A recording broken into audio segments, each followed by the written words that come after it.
Hello. Yes, I'm back. It's not a figment of your imagination. It's not a figment of your imagination at all.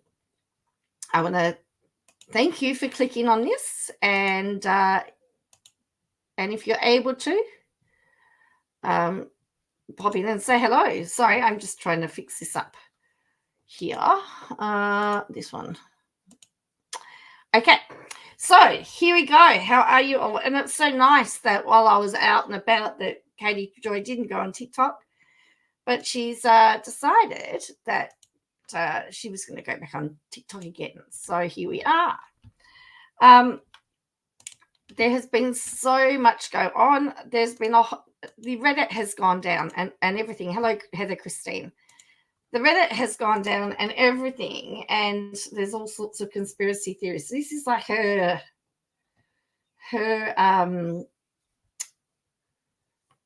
Instagram since I've been away, and it is just full. But what was interesting here is that she got really excited that the Reddit got banned. Hello, Janie Mack. And these people have been trying to get me off the internet for 5 years, and their subreddit about me got banned, apparently. I've followed all of that. It's just been very bizarre. And again, people, hello, short order. She lost the page to hackers almost a year ago. You know what I find really interesting is that whenever she has a problem or whenever there is an issue, she talks about the hacking. So she has gone back onto TikTok again. How are you, short order cook? Hello, Janie Mack. Hello, Heather Christine. It's been crazy. I worked at the show. Let me tell you some stories. I was working as a cleaner in the show bag pavilion. So in the show bag pavilion, there's all the things for show bags. And then there's a food court area with lots of different foods. And I did post some videos on TikTok and and I've got to do a couple of shorts on them. And people just wouldn't put their rubbish in the bin. I was really, really angry about people not putting their rubbish in the bin. And people wanted to sit down at tables. And it was just tough work. I did 26,000 steps a day and my legs wanted to fall off. So I essentially I'd work from 9 till 5 and I'd come home. I'd have something to eat, put my clothes in the shower. I'd put my clothes in the wash, jump in the shower, and then I'd literally head to bed to do it all again the next day. So that's why I haven't been on. I've got some horrible stories about people being rude and entitled people. So anyway, so we are going to, hello, Purple Dragon, sure. You don't know how long you'll last? That's okay. It's 7 o'clock here. I'm actually back at school. I've had today off. I spent most of the day resting. As I said, I've been working flat out the last numerous days. The last 10, 11 days, I have been flat out solid. So that's where I've been. So I have been around. I try and do things in my lunch break and that. But look, I actually have to tell you something. This is what I found, and I posted it, I think, on my Instagram. But if you are in Melbourne or you're going to Melbourne, you have to check out this. It's called Chim Nuts. Okay? And it's a dessert. Now, the guy decided, he went to Hungary and discovered this dessert. Let me just... Oh, yeah. Well, that was the other thing. I lost an hour. I was not very happy Sunday. I just felt like I'd lost an hour. Have a look at this. I found out about these at the show. It is a donut base, and it has, so it says Hungarian chimney cones, a classic Asian milk-flavored tea topped with chewy tapioca pearls and brown white sugar. That is one there. But it's a donut base. The base is actually donut. So this is a donut, like a cinnamon donut. And then at the show, they had like white mud cake with vanilla custard and vanilla ice cream. It was beautiful. All right. So like a chocolate top Bavarian. So it was like chocolate coated vanilla ice cream, chocolate Bavarian, chocolate mud cake, and Pocky sticks. Now, we didn't have the sticks in it. They had something else, but they had this one. No calories either. That's right. This one's got vanilla ice cream with biscuit crumbs, homemade fruit salad custard, vanilla mud cake, and wafer sticks. Then there's so yes, these are beautiful. I have to tell you. Then I introduced these cakes, which I didn't try. I need to. It's white chocolate sauce, caramel sauce, and biscuits crumb, and that's your donut base again. Yeah. Hello, Bella Marie. So if you're in Melbourne, they're actually at Graysland in Spotswood and in Chinatown in the city. Now, so what happens is that the dough, which is the donut dough, gets wrapped around these little things, and then so here it is. So it's rolled out like that, then wrapped around that, left to sit, and then like a rotisserie thing. It's a fascinating thing. So I discovered this Chimnuts, this shop. And as I said, there's one in Chinatown and one in the CBD. So this is their Instagram, just so that you can see. I just love it. So where are we? So this was this was the shop at the show. This is what it was look like at the show where I worked. And it's taking you there. Where are we located? Oh, you might see me wandering around there somewhere. I was hanging around. There we go. And they were serving 3. So this is what they do. See, that's how they cook.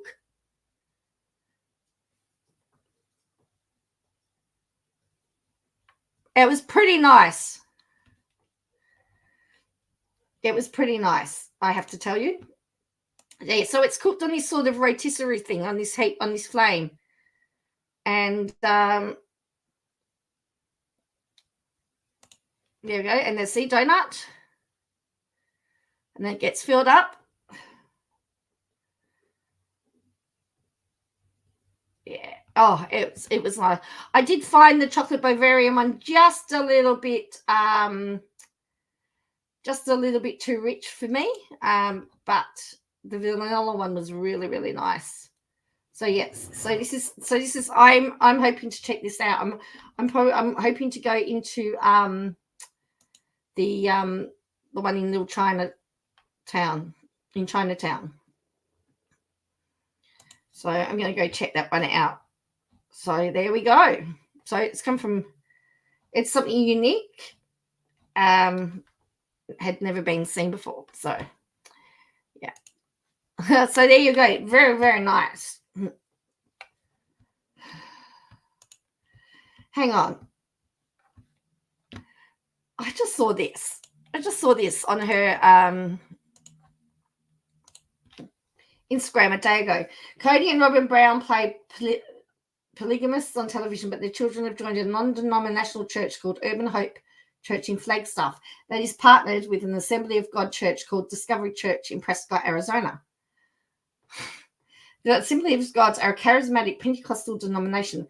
Pentecostals churches emphasize the direct relationship with God through the baptism with the Holy Spirit. Once baptized, Pentecostals believe they may receive supernatural gifts of prophecy, divine healing, interpreting the speaking of tongues, visions from God, and the ability to perform miracles and exorcisms. Aurora and Brianna appear to have become very active in the church at some point in 2023. Cody and Robin Brown's son, Solomon, was featured in a group photo from Urban Hope Church's youth group page in 2024. Why is she stalking their children, and why is she putting their children on there? Aurora Brown plays bass in the young adults worship team. She's predominantly featured in photos from the young adult Instagram page. According to the statement of faith, the church believes in divine healing, laying of hands, the fivefold ministry, prosperity, and total reliance on God for everything. Additionally, the church is adamantly against the LGBTQ and state that these are sins, lead to death. Leaders and volunteers are prohibited from participating in such sins and will be dismissed if they are found engaging in the sin. Additionally, the church states that any man engaged in adultery is not permitted to enter the kingdom of heaven. This means Cody Brown's history of adultery and polygamy makes him not welcome at the church unless he gives up his sin. That's not entirely true. because everybody's welcome at church. He just couldn't be a member. That doesn't, anybody can go and sit in this, There's no evidence that Cody and Robin attend the church, and based upon their practice of promotion of polygamy, it's unlikely they'd be welcomed in the church. Not true. The church clearly states marriage is between one man and one woman. Well, he is one man and she is one woman. Urban Hope Church was planted in 2017, with the leaders all deriving from Assemblies of God. While the church claims to be non-denominational, their partner church is Prescott, an AOG church. Urban Hope appears to be inspired by the controversial Hillsong Church, from one high control church to another. Really?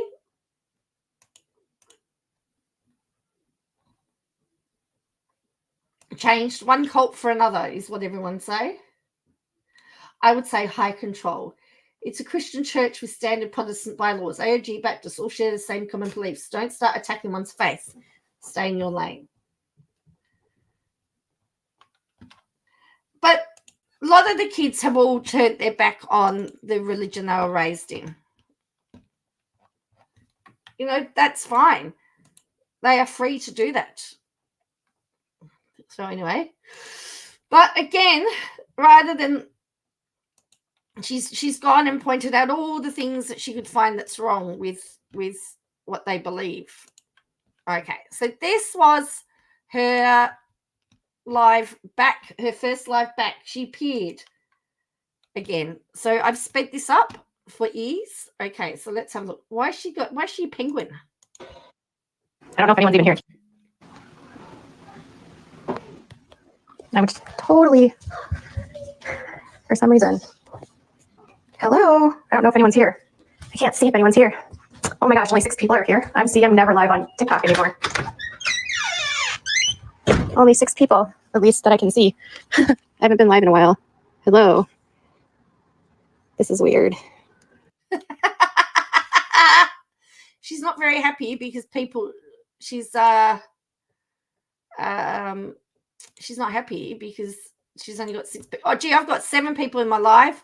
Do I carry on? No. I'm back. I haven't been live in forever. Can you guys help me? Can you help me? I feel like this whole thing has changed. I can't really see this anymore. Someone says, hi, you were very good on iRoid Live. I'm glad you got you guys live. So where is she? Why is there cars around? Where does it show my viewers? Oh, there we go. Is she sitting outside or something? For a long time, it said only 6 people were watching, and I was like, well, that's weird. Hi, everyone. I haven't been live here in a hot minute. I was just over on Ivory's page. Is she tapping the hearts? Because she's got 104 people now and 258 hearts. I haven't seen you guys in a while. How is everyone? What's the bet? She's tapping her own hearts. At least she can say. I really don't know what's going on here. It feels quiet here. Can you hear the tapping? It matches the pattern of the hearts. So she's got 506 hearts now. She's doing it herself. I should have told Faith that I was live, but I didn't. She's been on 2 minutes and she's already grifting and stomping hearts for herself. That's right. A minute 35, short order. A minute 35. I should have told Faith that I was live, but I didn't. Hi, everyone. Nobody's here. Could she tap any quicker? I know, right? You said Bree blocked you and you don't know why. I'm sorry. I don't know why this is being so weird. Okay. I'm trying to figure out how. So she's got 614 hearts now. And she stopped. Do I tell my people? There she is. Can you help me by sharing this live and tapping on there? I'm trying to get people over here. I wanted to tell people what was going on. I haven't had a lot of people here. Hello. I promise I'll get talking here soon. I'm just gotta find my people. Did you guys watch? And I don't know why this background looks like this. Why is this? I feel like everything changed on TikTok in 2 weeks. How is that possible? How is it possible? Okay. Now, if she's outside, I thought she said she lived in a country area because it sounds like there's lots of cars going on in that background. Hi, Briley. Hi, Camille. Oh, hi, Camille. How are you? I'm good. How are you? Oh my God, I miss you so much. hey. Oh, you missed me? I missed you too. And like, it was so shocking to see you like on that panel. I just came out from dinner and I was like, oh my God, Katie's online. Katie's on TikTok. Well, yeah, I was texting with Faith, and I like just popped up on this live, and I was like, what is going on here? Why is everyone fighting? Yeah, that's what I caught when I got on. I thought something wrong had happened, and I was in the chat. I was like, what's going on? What's going on? Why is Katie and Fancy fighting? Oh, No, well, I think Fancy was fighting with you basically, but yeah, that was crazy. what happened to my? Wait a minute. Did they change how you can see the numbers that are watching you? Because I feel like before it was in one place, and now it's in another place, and it just said 120, and now it says 44. And it says 41 now. I don't know what. How could you think that yelling out hello is going to get people?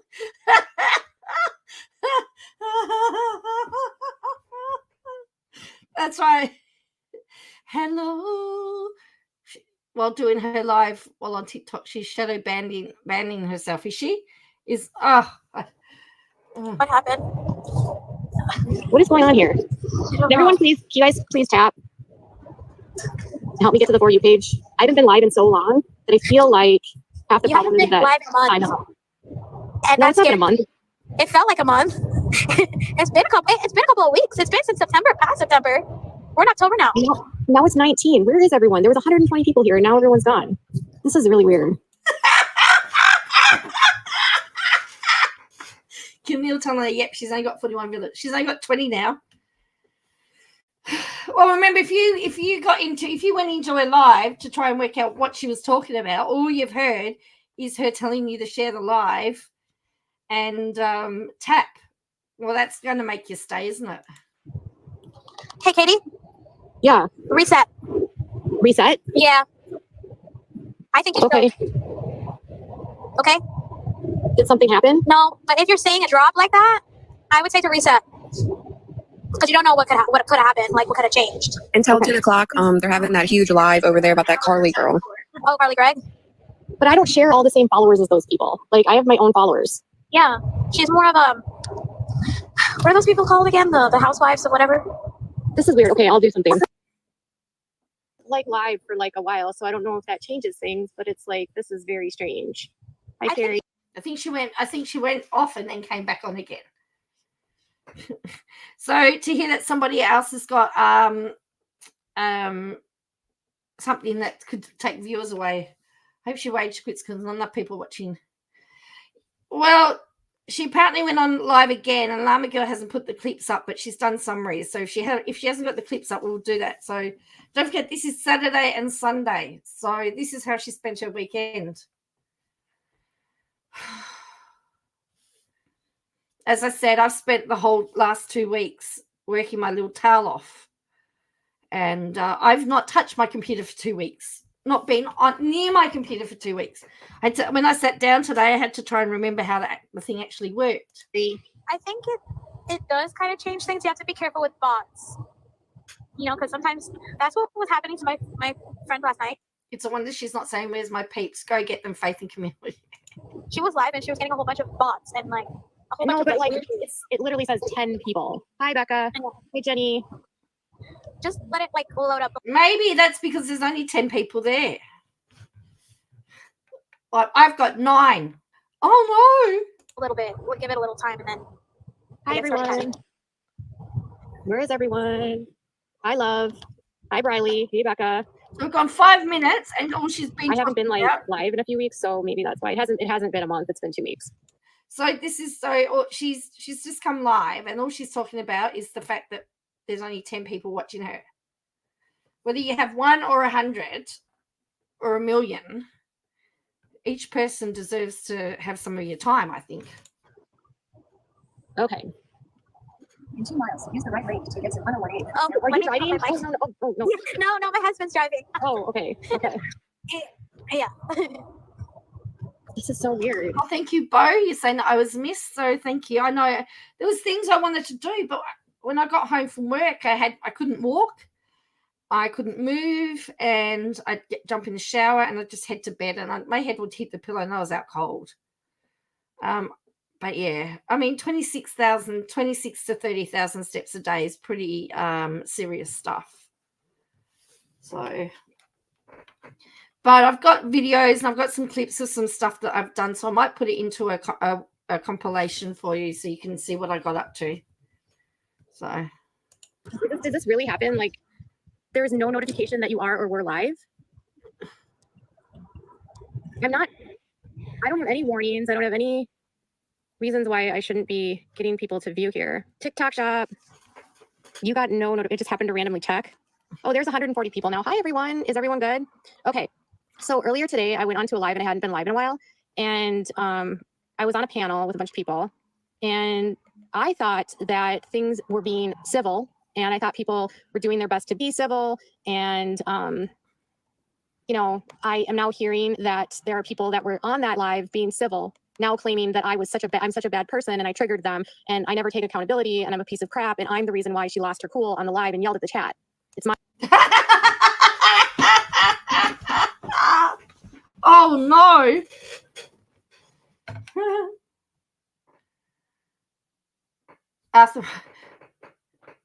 It became like torture, Bo. I think I've got to get some insoles for my shoes. I'm hoping that insoles may help because that's a lot of work. I mean, it was like a mini marathon, half marathon every day, essentially. my fault because I triggered her. And it's my fault because I never take responsibility when I literally was on that panel with her admitting to the fact that I did stuff and I did 100% do things that weren't nice. And not to mention, she apologized to you and was being very friendly. Yes. Yes. You don't have to mute yourself. Like, yeah, like, I wasn't trying to be. So Fancy was yelling at the whole chat. Like, she was really mad and flipping out and acting a fool and screaming and yelling and calling people ignorant and stupid. And I was honestly just trying to like get her to refocus. And apparently she's now on her channel saying that I triggered her and that it's my fault because I'm a bad person. And I'm trying to figure out, did I really do something? Because why would I have caused her to like flip out like that? She wasn't even yelling at me. She was yelling about the chat. And there was a lot of eyewitnesses there to see that, including myself towards the very end. Can you guys help share and tap? I don't know what is going on with this. So she's so concerned about people. Thank you. First thing that Bo did was hit like. Thank you very much. That's all she cares about is, anyway. Oh, she's tapping. I did nothing. Okay. I was trying. I'm like trying to tap my own thing. TikTok shop. Yeah, please help me get up here. I haven't been live for so long. So she's admitted to clicking her own, clicking her own hearts.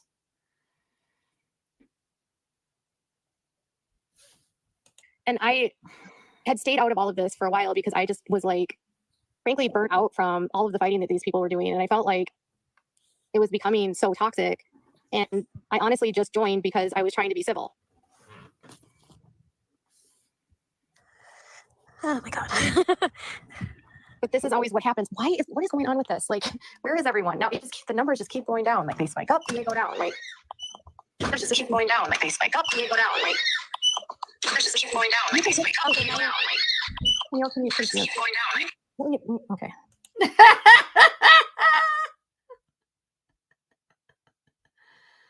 Oh dear. Wow. I don't know why. I think it's to do something with the algorithm, they tell me. But I don't know.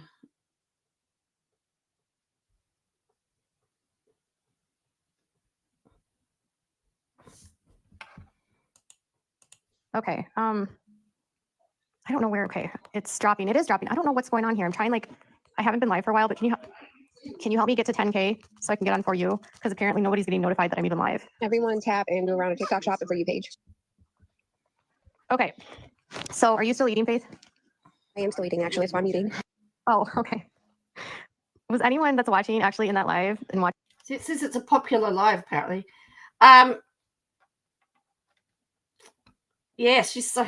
That you found me on the For You page? Okay. Well, that makes me happy. I just don't know why this is happening. Do you not think her numbers are going down because she's, well, she hasn't really said much about anything, has she? Shouldn't have spent Oh, no, I was at 18. Now I'm down to 11. Oh, no. 2 weeks off. I'm probably out of the algorithm or whatever. However, on the live, you were very respectful and very nice, and I don't understand where that came from. You only I was notified that you were live. Okay, some people are. Kimberly K says she was there. I'm just dumbfounded. Like, this is why things never end up getting resolved. Because never end up getting resolved. Your live is acting up. No, it's not. Never end up getting resolved. You need to jump out and jump back in. Camille. Is it? Sorry. So Camille says your live is playing up and she goes, no, it's not. It's you. I saw somebody walking around the other day and I wanted a t-shirt that says, it's not me. I'm not the problem. It's you. I want that shirt. You opened up your eyes so much. Thanks. I don't think, is it glitching like that for you, Faith? No, not for me. It just kept repeating Camille. Like, I go.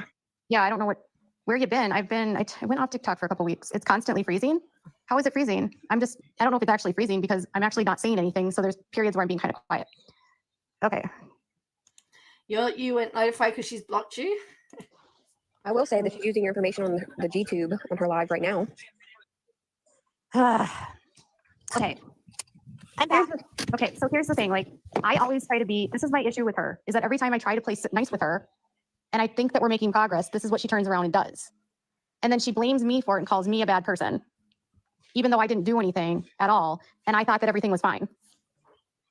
It's like, how do you honestly resolve things if you think everything's fine and then you go on your own live and start shit talking about me and accusing me for your choice to freak out at the chat?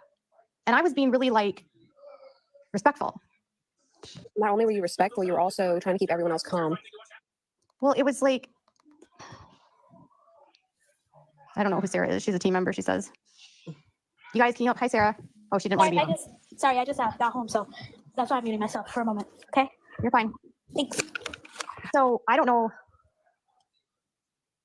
You had a dip when she started screaming. Yeah, I don't understand. Like, the whole thing was just weird. She's making it sound like she's talking as if she's with a group of people that were in the live. What she hasn't realized is that there's a lot of people like us. They've got no idea what she's talking about, and she's not actually filling the gap. You need to tell us what happened rather than just assume, because why are you live? You could have done this as a little group chatty with your people rather than making it going live and telling strangers that have got no idea what's happening. I was trying to keep everyone calm. You were walking into the grocery store. Oh, and you did that by accident. Okay. Yeah. So TDLR, right? What is that? If anyone was in that live, it was over on Starlight's page. If anyone was in that live and you were there and you want to come up, you're welcome to. But it was very weird for me because I was trying to be kind and civil and take ownership for my part, but now I'm being accused of not taking ownership and I'm a bad person and I have no accountability. Hello, Valerie. Hi, I was just going to say, Katie Joy, I love your middle name because that's my middle name too. So Oh, I just love it. thanks. I've been wanting to tell you that. Anyway, you were the voice of reason. You were very reasonable. I was there for most of it. I had to cut out because I got company. But when I came back, you still stood your ground and you were a voice of reason. And I am so glad that you were there. I just felt bad because I didn't want I don't want the chat to get yelled at. Like, there was people in the chat calling me a liar, calling me a bad person, calling me all kinds of names. And I wasn't responding to that. And all I was trying to say to her is, like, you don't have to pay attention to the chat. Like, focus on the conversation up here, ignore the chat. I didn't see much of the chat. I just heard. I'm more of an audio person than I'm a visual. So, and like I said, I got company in between. So, but whenever I left, she was screaming, and when I got back, she was screaming. But you were able to calm her down a little bit, and I thought you were voice of reason, and I was glad you were there. Okay, so now she's over on her page saying that I triggered her, and that's why she yelled. No, she was yelling before you were ever there. Before you were ever there in the beginning, because like I said, I left and I had to tend to company, and I came back, and she was yelling before you were ever there. And when I came back, you were there. You were on the lower panel, and I thought you were the voice of reason. And I don't know. It's just crazy, but it just brought a lot of drama, and that's you were able to tame that drama quite a bit, and you were able to listen to Rogie. You were able to bring some sense into something that wasn't very sensible. Well, I just feel like, okay, so here's my sympathy for her. Okay, like, I understand what it's like to be like having people poke at you, right? So like, she's had the Blanchards like poking at her, right, for years, and she has definitely been targeted by them, right? But Right. sometimes her behavior gets in her own way. And that's what I've told her privately. And that's when I said to her when she was on panel, I said, remember what we were saying before in our conversation about sometimes what happens? And she said, yep, I know. I almost put the statement up and I thought, well, I'm not one to really talk because I don't know her very well, but resentment is like drinking the poison and expecting the other person to be unalived. And I've heard the same thing, her narrative from months and months and months ago. It's the same story, different day. And unless you're able to release that and forgive them and walk on, you're not going to let it go, and she's only hurting herself. And that's what's sad. To me, that's very sad. Well, and then she started going on. She started talking about how she's convinced that she had cancer. And that's just ridiculous. Like sometimes I feel like she brings things up because she just needs something to talk about. And that's where people start questioning her because she the body, she was killed in the shed and she was moved, and that's not true. Yeah, it's all about, but if you listen to it, it's all about one person. I plan to create. How are you going? How are you going with your you're having lost an hour? I'm not happy. It's all about the obscene to the tune of me, but what about the other people? What about the millions that follow you? What about, we're all in this together. We're all part of this. And you come from it as a very adult, logical, journalistic kind of style. The other is not. And so you're like talking, it's like an adult talking to a little child. It's never going to end. And it's I don't want to call her a child. I just think she's got a more, I don't know. Well, the framework is of a child or of you see those people that are more thinking of themselves. I just dealt with a person that is always thinking, oh, poor me, poor me, poor me, poor me, rather than what's right with your world. What is right with your world? What can we glean that instead of the cup being half empty, what is full about your life? What's good about it? And changing that framework, changing the framework. I think the thing you have to get to a place is that when you're doing this kind of work, if you're going to tell uncomfortable things about a story that are maybe not the norm, you have to be prepared for the backlash. For years, I've reported about the truth about sister wives and the cult that they come from. And now people are finally seeing it, right? Right. Now people are. Someone says, what are you all talking about? I still don't know what she's talking about. So you're still you're tired, plan to create? Yeah, I'm tired. I want to know if those people that did the night shift, people on night shift, how whether they get paid for that hour that they lost. Because imagine working and then suddenly although if you had a 6-hour shift and it's suddenly a 5-hour shift overnight, that would be pretty good. Finally seeing it, but for years, people didn't believe me, right? So it's like, if you're going to be a truth teller or a truth speaker, and sometimes she doesn't tell the truth, she definitely knows details, but Gypsy didn't have cancer. And being that she didn't have, I almost said that, but I kept my comments to myself pretty much because I thought I don't want to get into any battles. But I used to get a normal pay. That's good. Dee had endometrial cancer. I had endometrial cancer. And that kind of cancer is brought on by something totally different. And it's not hereditary. My sister had thyroid cancer, so, I didn't give her the thyroid cancer, nor did she give me the endometrial cancer. So, what I'm trying to say, I don't think Dee could have given her that hereditary, that kind of leukemia cancer or whatever they choose. Well, and she was saying that even if you've been in remission, there would be no trace of it in your body or whatever years later. And that's true to a point, but there would be records for the doctors to find. Oh, my oncologist told me that it can return, but if we take a hysterectomy, you'll never get it endometrially because we've taken everything out. She was right about that. But cancer can show up somewhere else, definitely. Right. Because we all have cancer cells in our body, even the healthy people that don't have cancer. So, and then she was talking about chemo pills. I don't think she understands that chemo pills are a relatively new concept. That's what I thought. I thought it was always radiation and what's the other one? Radiation or chemotherapy? An IV drip. An IV, right? In infusions or whatever. Infusions. Yeah. The chemo pills for leukemia are relatively new. Right. So she knows everything, doesn't she, Miss Katie Joy? My uncle has leukemia, and so he's on. He's on a mixture of a cocktail of several different ones. He goes down to 3 hours away and goes down and gets radiation, but he also is at home taking the chemo pills, but it is a fairly new treatment. But so she's 34. Okay, so this would have been 30 years ago. Wow! Back then they didn't have it then. Right, that's what I'm saying. I don't think 30 years ago they were using chemo pills. Mm-mm. No, they weren't.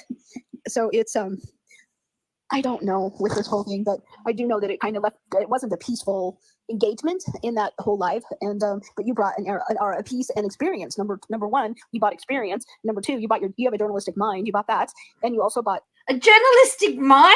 What's a journalistic mind?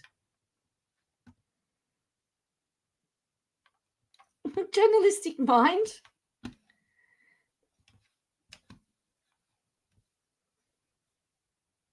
some calmness to the whole thing. The Towards thing end. with like, there's no debate will settle this. It doesn't matter. And I said this on Ivory's, like she can do that and she can be a calming voice for people to listen and hear. But like the people that she's going to talk to will not hear what she says. And I tried to explain it to her because like Christy and Gypsy gaslight people with a specific narrative. Yes. Yes. And they only want to hear their narrative. Anybody else coming with a different narrative is pretty much obliterated or out of their lives or something. You know? Also, oh, excuse me. Also, I'd like to say that she referred to you for a lot of different topics she brought up. So she referred back to you for more information on them. And so I don't understand what her problem is now. Okay, so that's the first one. So we've just had a whole lot of nothing.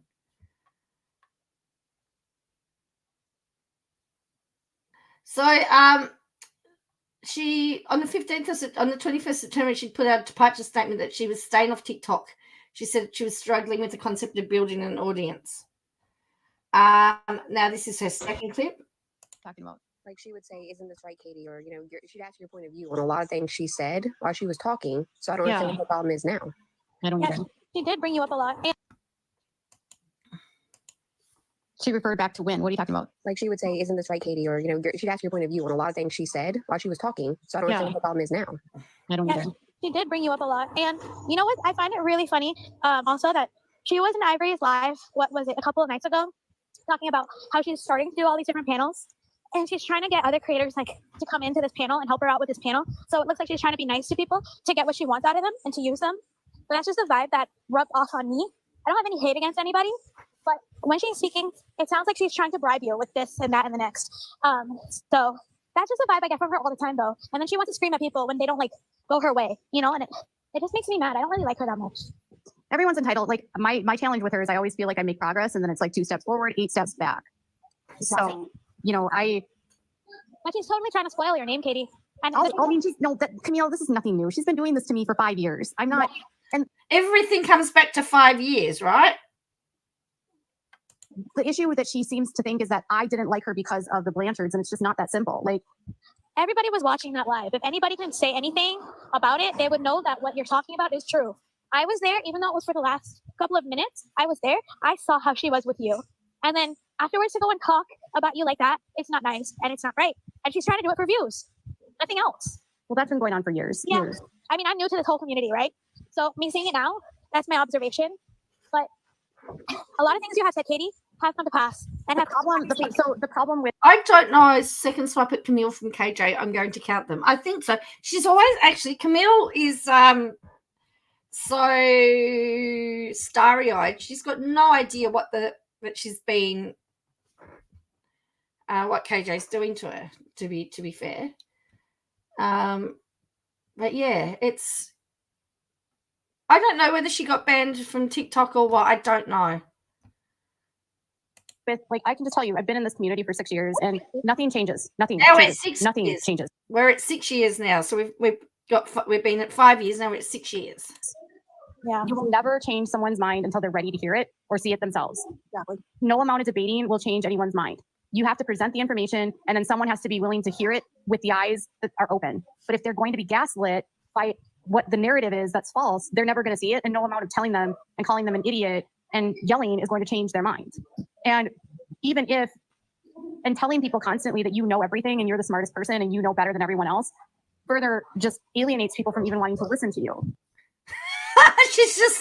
she's just given us. That's interesting. That's why a lot of people don't like her. I agree.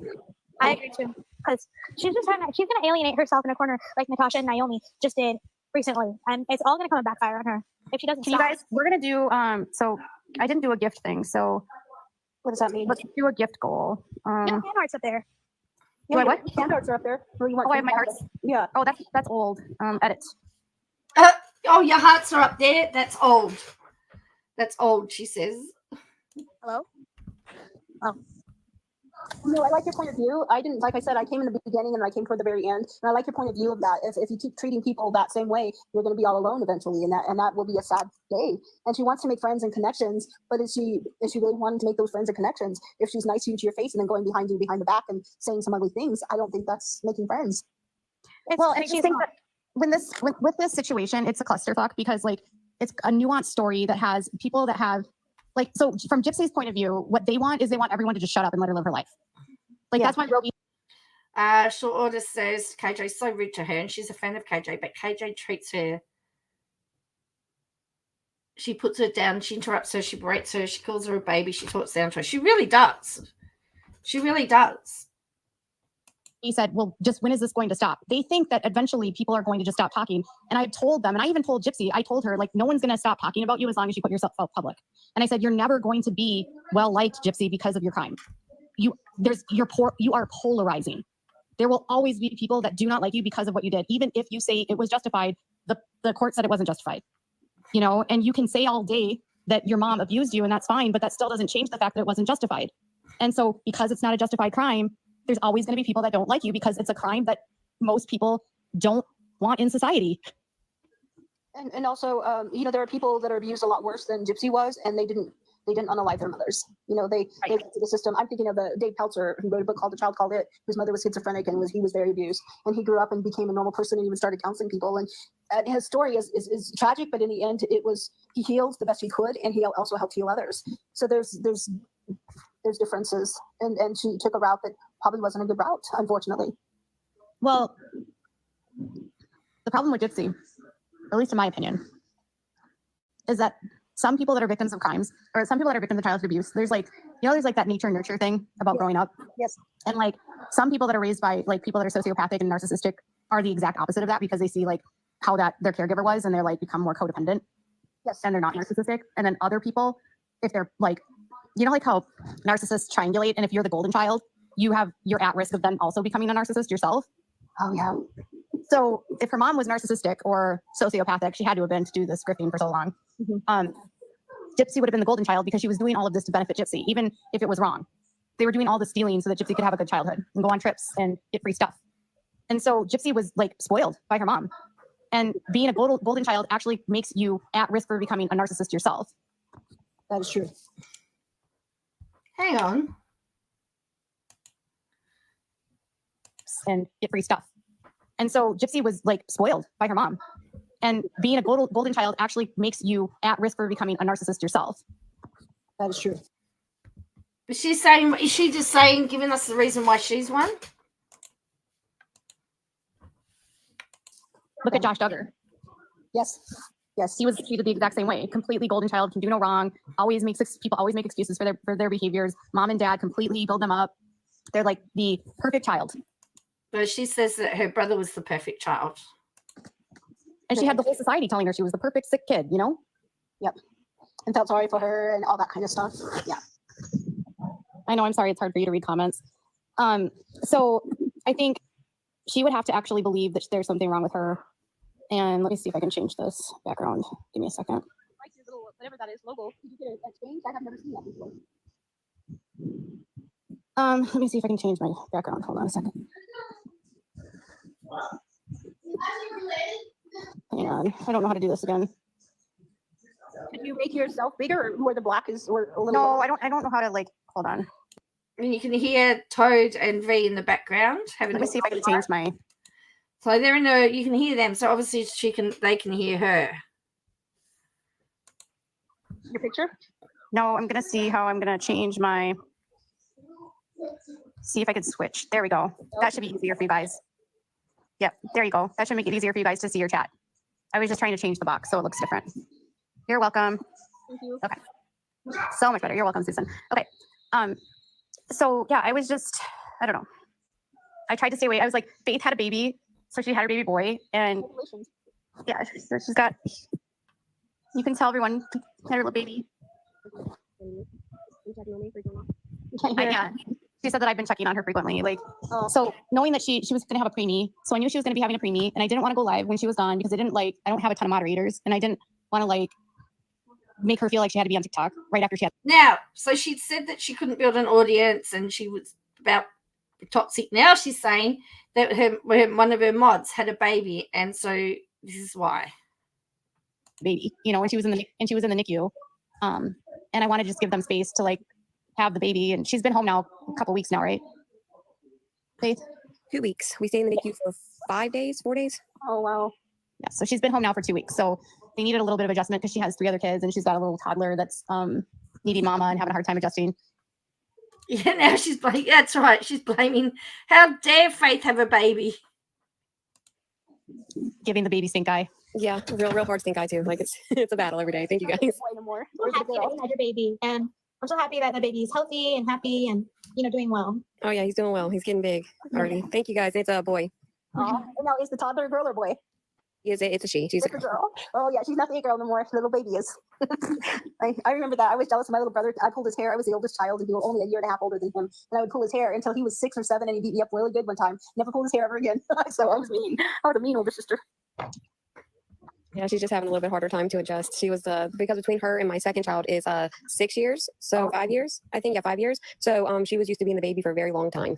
Yeah, I remember that. I was pretty mean to my little brother. I hate to say that, but yeah, I was.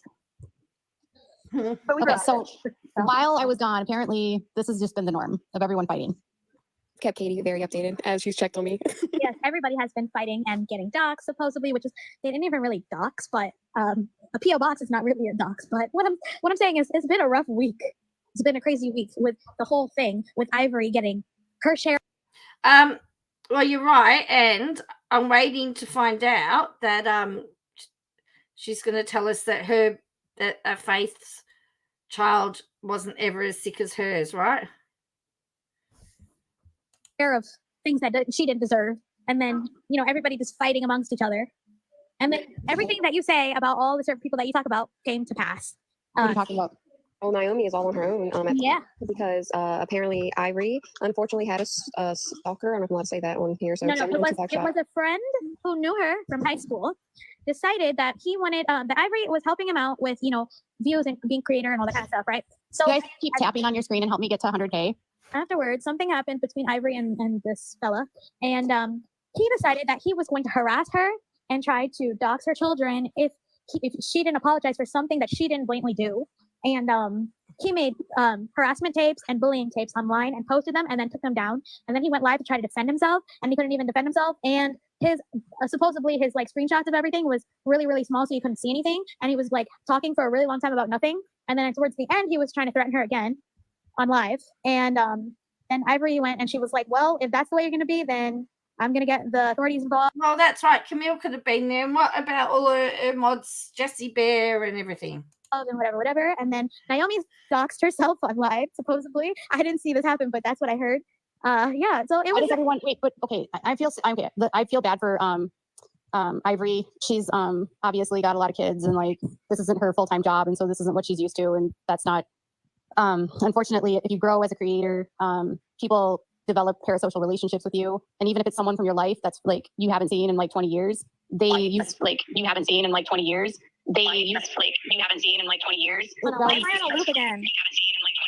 no, that's not. It's Valerie. So if you haven't seen someone, they're a lot of times they'll just come out. Is it looping on for me or for you? Come back out and come back on. It's good now for me.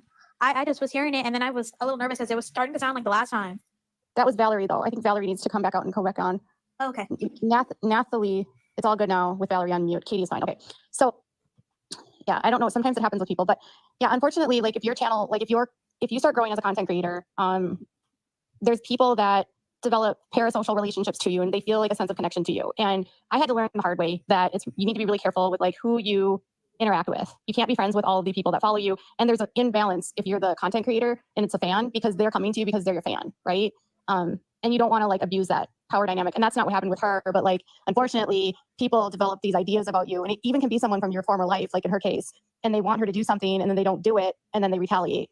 And it says it's usually someone that's a narcissist, because normal people don't do that. Oh yeah, he was a blatant narcissist, and to his wife online told her to shut up. Basically, up to her face. And then the lady who came on and was talking to him, he couldn't even hold himself accountable to what he was doing wrong. And he was telling her that Ivory needs to come up and tell me that she's sorry and do an apology and da da da da. And everybody in the comment section was telling him, well, you don't know what you're doing wrong. You're the one who was wrong. Everybody. But that's what they do. So that's just he's just being a narcissist. I have a story like that. I had years ago. I had a Discord. So here we go. She had a Discord. A Discord. Oh, here we go. Server, because people told me that creators are supposed to have these. And so I had a bunch of channel members in there, and we would have conversations. And while I was in my Discord, I would sometimes go to my members and be like, okay, I'm thinking about doing a story on this. What are your thoughts? And I had 2 members that were in there, and they kind of became like buddy, and they would get mad at me if I didn't do things exactly the way that they wanted. And if I didn't report a story or respond in a certain way, they would tell me that the optics were not good if I didn't do this, or if I didn't do that, or if I said this, or if I said that. And it got to a point where it's like, this is actually my business. And like, I appreciate your feedback, but you can't dictate what I do for my job. Well, that turned into them deciding to go on a hate campaign, and they created a Reddit, and they got 15,000 people to follow so they could harass me for 5 years. I believe that's not how it started, but that's how she is saying it started. It's bizarre. So this is how she's saying the Reddit started, and That's commitment. Right. That is real commitment. I mean, I'm really happy that Ivory blocked the person that was doing this to her, and I'm happy that He's not gonna. I mean, he's not gonna go away. Oh, he's not. And the whole But- thing with Naomi was that she gave him kind of like a platform to do it worse. Like I think she was in his comments, and she wasn't, and she was being Ivory's friend, and she was in this guy's comments. She gave him a platform that because she has a bigger one than he did, and that's what caused the entire fallout there. I think Ivory and her already had a fallout from before that. I'm not sure. That's what I'm hearing. Who? Ivory and Naomi. But when like the whole thing with like Natasha and Naomi No, started. I don't want to talk about the N-word. Okay, Naomi's but- fine, but not the other one. Okay, so what's going on is that the two. what? The end. What?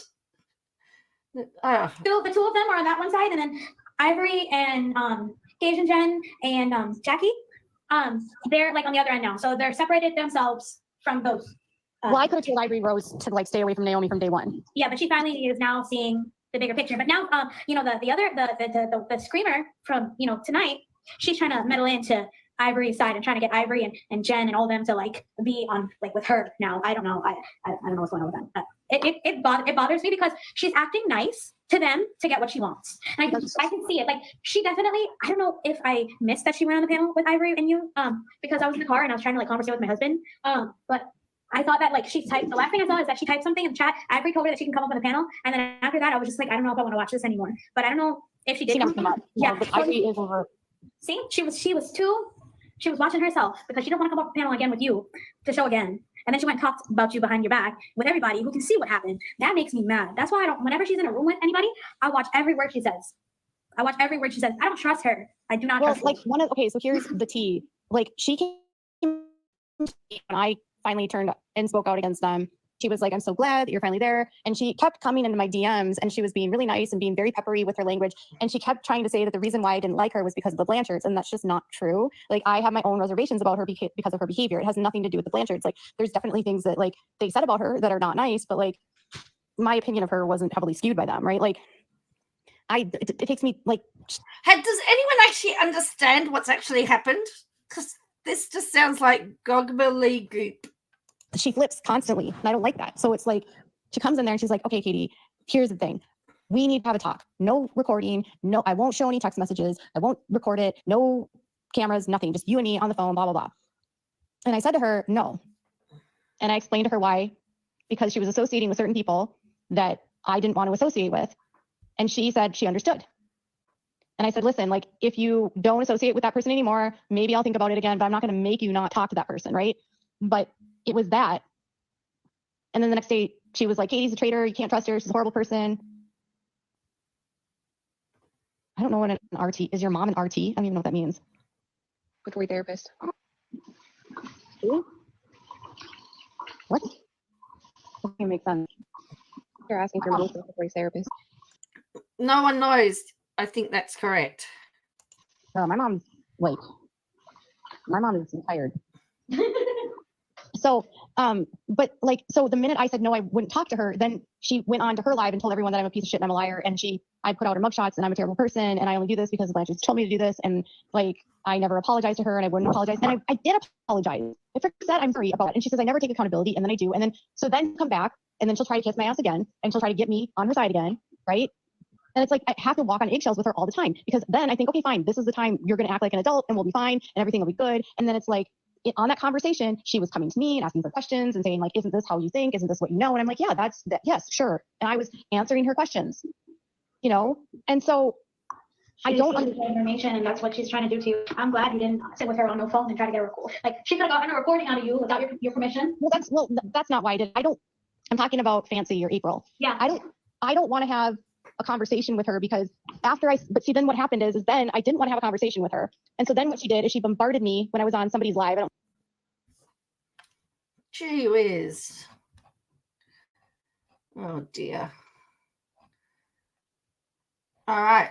We're only up to clip 2. Oh, we're missing clip 3, I think. 6, 7, 8, 9. Clip 3. I took a break. So yeah, and I'm having a hard time getting people weren't getting my notifications and they were not on my it's okay, Jessica.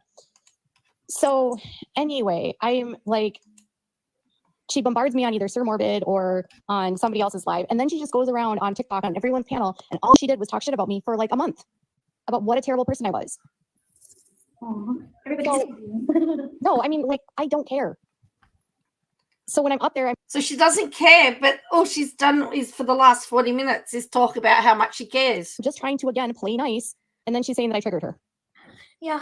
Well, I mean, that's what happens with people who are narcissistic like her. The same thing happened to people I know too. They say one thing and then they do another. They're like, oh, you're such a good person. And then the next thing, oh, you're so nasty. But how was I nasty to you if I was such a good person to you 2 minutes ago? Like, hello?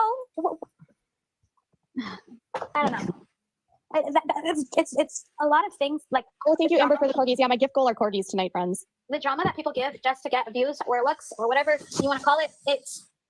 Well, see, that's the thing with hers. I don't think it's about that. I think, honestly, like, and I don't know if this is me just spitballing, but she seems to get threatened. Anytime anyone enters the room that starts getting attention that she feels she deserves. And when anyone else can provide insight, and it's not just her that's being looked at as the source of insight, then she'll start discrediting that person to everyone so that they don't listen to her and they don't listen to me or whoever. I'm not the only person she's done this to. Interrupt, Camille. No, is that the 6th time short order? Wow. I'm looking at the KJ in the mirror. Well, yeah, I can tell that you're not the only one that she's done that to, just by the way that her behavior is with everybody else. I mean, she'll say things like nobody knows it like I do. I have all the information. I know more than everyone. And sure, she knows a lot about this, but then she gets things wrong too, you know? Let me tell you, Katie, I was in that live with Ivory one night, and a lot of people were sending her a lot of hate comments. They were like, well, I don't trust in Fancy. I don't believe in her because she's this, and the next. And everybody like who was in that live who was talking, they're like, just be okay with her for a minute. Y'all can like agree to disagree for a few moments, you know, because she was getting a lot of backlash. And Ivory had to like say, hey, we can all agree to disagree.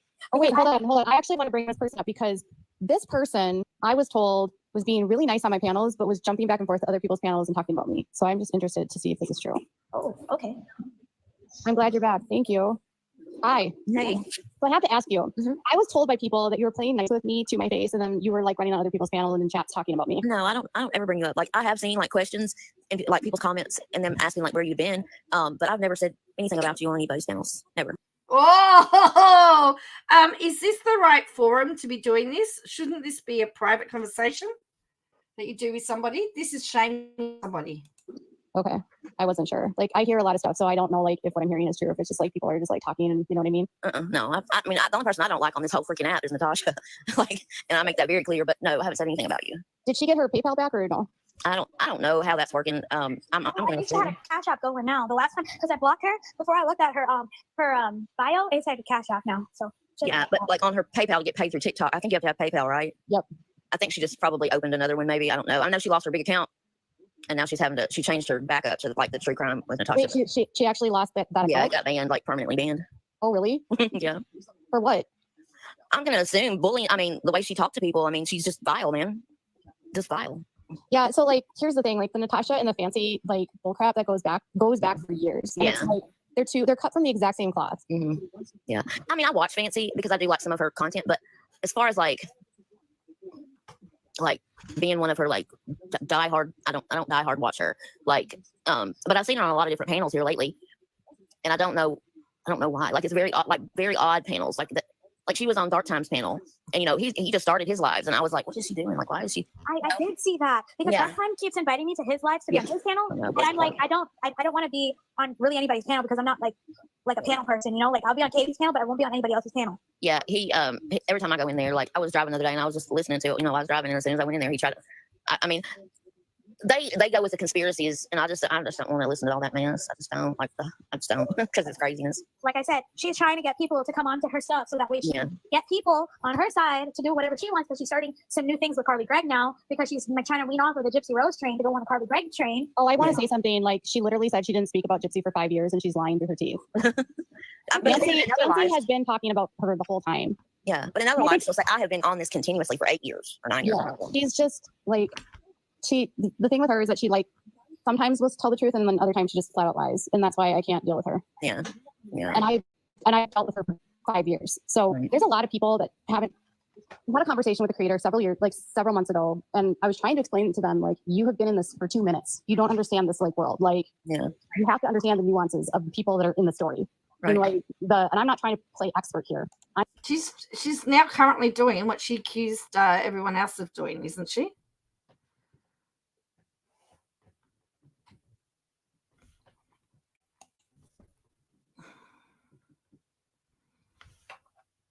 I'm just trying to say that, like, if you think it's one way, it's not.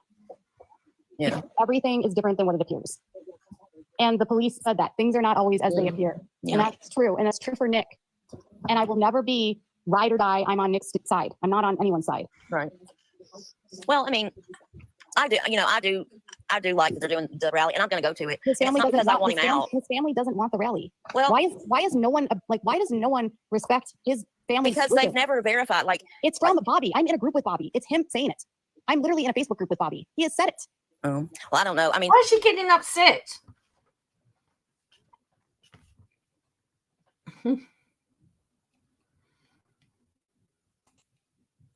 well, I mean, I do like that they're doing the rally, and I'm going to go to it. His It's family not doesn't because I want him out. His family doesn't want the rally. Well, Why does no one respect his family? because they've never verified. Like, It's from Bobby. I'm in a group with Bobby. It's him saying it. I'm literally in a Facebook group with Bobby. He has said it. well, I don't know. I mean, I don't talk. Bobby I mean, I don't has talk to anybody like that. But they just, I mean, they tried to do like a Zoom with him and talk to him about it to see what was going on, and he wouldn't do it. Bobby and- doesn't want it. He Yeah. literally made a real post. It's really Bobby that said that. I'm in a Facebook group with Bobby. That's Bobby. Yeah. Because it's his profile. I know it's Bobby. I've been in that group for a very long time. It's Bobby.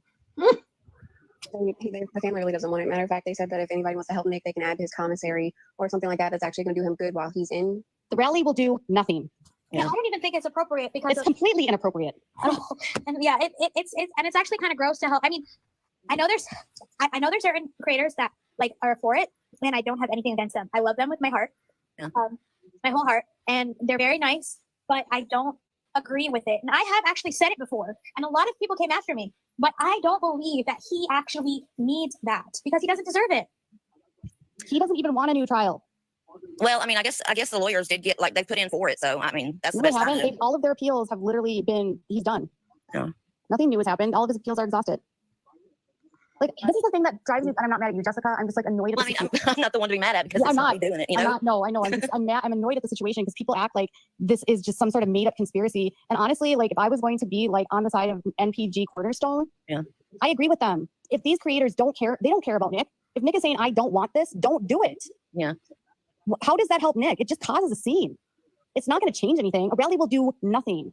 He has no case open right now. He's got no appeals filed, nothing.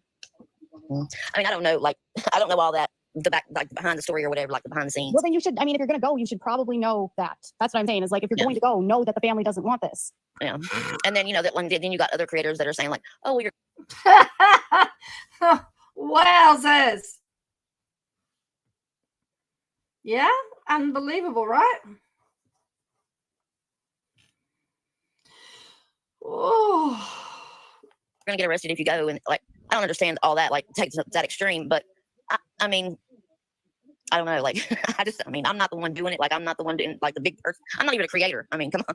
I got, like, 1,400 followers. But, I mean, if he's not for it. I've got 1,400 followers on TikTok. She's got more than me. it, then he's not for it. But it was the thing, like I think that they didn't believe that it was Bobby, and they don't think it's MPG because supposedly, Nick contacted Natasha of all people. No, it's because Natasha's a pathological liar. Well, we know that. Right. And it's because these creators don't want to believe that they're disliked by Nick. And they are. Right. Nick doesn't like them. And I mean, and the lady that's doing, bigger part of it, she's not even a creator really. Who is it? Who is it? Cajun Navy Jen or whatever. Yeah, she's the damn creator that I told that she needs to stay out of this because she doesn't even understand the facts of the case. Yeah. Cajun is doing this as a self-service, and Faith and I have talked about it. She's doing. Interesting how she was having to go about fancy being gatekeeper and telling people. Now she's telling other people to stay out of it. They've got no right to be in it. For her own self-interest. She doesn't care about Nick. She doesn't even know anything about it, and she keeps going off of conspiracy theories, which is so infuriating to me as a person. She doesn't know anything about this case. She literally, oh God, I had a conversation with her and I was like, what do you think you actually know about Nick that makes you think this is what is the truth? Like, she couldn't accept the fact that the autopsy was what it was. She thinks that she knows better. And I said, how long have you been looking at this case? I don't know. At the time, it wasn't very long, maybe a month. I'm like, this is 5 years of my life. Like, you're not going to this isn't going to help Nick. You're doing this for your own self-interest.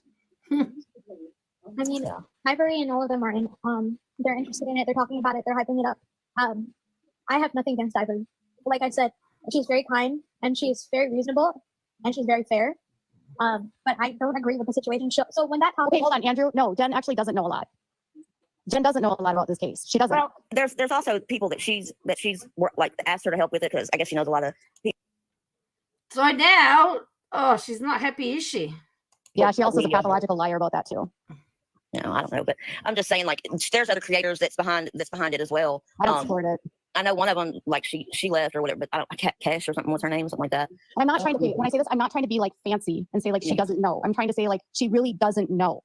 Yeah. Like the autopsy is very clear and the medical examiner is very clear about this. And I think it's really inappropriate for creators to add theories to a case where it's very clear what happened. Like, I don't even. Oh, we're up to interruption number 99 and number 7, are we? Well, and she's so angry. Why is she angry? Would agree with Becca Scoops making a video claiming that she knows the exact stab wound that killed him when the damn medical examiner that did the autopsy can't even say that. What makes Becca, Becca's not a doctor, you guys. She's not a doctor. She has no authority to make that kind of claim, and yet she made a video and said, this is the stab wound that killed him. Well, I mean, doctors don't even make that. That's up to the medical examiner. But, I mean, I don't know. Like, I've watched some of her videos, don't get me wrong. And I guess she gives out a lot of, I guess, information or whatever, whether it be correct or not. But, I mean, hell, these days, you don't know who listens, who not to, because everybody that I listen to, somebody tells me not to. Or, I mean, that's what happened in the past few months. I don't care who you listen to. I'm just saying that, like, Nick doesn't want this rally. Right. Well, I mean, I don't care who you listen to, but I'm telling you. So, in other words, she's saying, no, you are only supposed to listen to me. I'm not the one that's going to stop it, because I'm not the one that's doing it. And, and Jen, she even messaged, Bobby and was like, hey, call me, we can talk about this. If you don't want to do it, then we won't do it. Just get a hold of me or whatever. Because she don't believe Natasha. And that's who was telling her, was Natasha. They don't want it. She's angry because she has no anger management control. She goes from 1 to 100 in 5 seconds. And then NPG, she messaged them and said something to them about doing a Zoom meeting with them, and then they didn't show up, and that was Sunday. So, I mean, it kind of left her like, well, are they not who they say they are? Because that was coming from Natasha's mouth. Well, she also believes that, things about the autopsy that aren't true. Yeah. She believes that she has a broken nose and she didn't have a broken nose. And she's convinced of things that are just not true about the autopsy or about the crime. And the bad thing about it is like you've got some creators that are saying it is, and you got some that aren't. And what they don't understand is why does nobody do their due diligence? Exactly, their own research. I'm literally in a group with Bobby, and she said, "Don't do this." Yeah. Well, I when mean, PG Cornerstone posted that. That's really Bobby's post. He really did post that. Yeah. See, I don't think I follow them. Like, and if I do, I don't ever see their stuff. But like I said, I'm not the one doing it. I'm the one hosting it. I'm not any of that. So we should all use our own brains and do our own research on things before we go and jump into doing them. So that way we have a smart decision that's being made. That's like common sense. They know people are saying that, KJ, but they've said they don't care, whatever that is. But if people did their due diligence, though, and they started questioning Katie, she would not be very happy, would she? And honestly, if you look at Nick and what he's done in the past, I wouldn't even want to go any type of, anything for him. Nothing at all. Because he doesn't deserve it. If anybody can do that freely, at their own will, then they don't deserve it. Well, I mean, that's where we'll have to agree to disagree, I guess. But I don't feel like you got a fair trial at all. But I mean, that's. I mean, if you think different, then think different. I mean, I have my own opinion. So I'm not okay, Andrew. I'm not trying to have a debate with Becca because she'll never see it like I do, and I think it's really irresponsible for her because she's not a doctor and she shouldn't be making a video and not using the word alleged and saying it as a fact, unless you're. KJ, she said that DD had taken the sleeping med and made DD vulnerable. There were no drugs in DD's system. Have a listen to this. Have a listen to this. I mean, if you think different, then think different. I mean, I have my own opinion. So I'm not okay, Andrew. I'm not trying to have a debate with Becca because she'll never see it like I do, and I think it's really irresponsible for her because she's not a doctor and she shouldn't be making a video and not using the word alleged and saying it as a fact. Unless you're a doctor, you have no right to tell your audience that this is the stab wound that actually killed Dee Dee.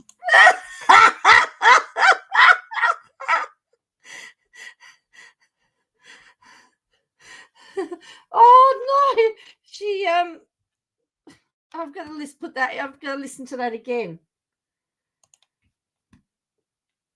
think different. I mean, I have my own opinion. So I'm not okay, Andrew. I'm not trying to have a debate with Becca because she'll never see it like I do, and I think it's really irresponsible for her because she's not a doctor and she shouldn't be making a video and not using the word alleged and saying it as a fact. Unless you're a doctor, you have no right to tell your audience that this is the stab wound that actually killed Dee Dee. You don't, because the medical examiner testified at the trial. He said he could not state conclusively which wound ended her life. Yes, but isn't Becca Scoots a nurse and has more medical knowledge than Katie Joy? So why is Katie Joy making comments about what Becca Scoops knows if she's not a medical doctor or not in the field?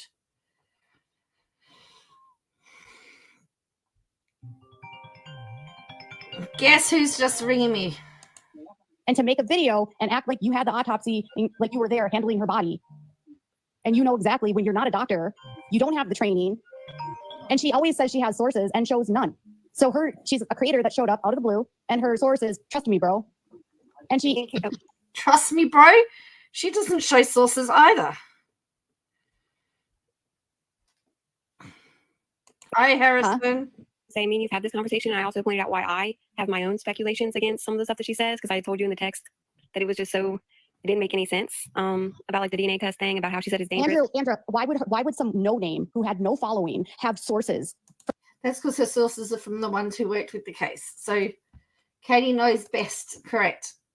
Why would some no name who had no following have sources from who worked on the case? Why would they talk to her? Bullshit. If she actually had sources from the police, they would go on record. Not necessarily. Oh, bullshit. Past psych nurses are not doctors.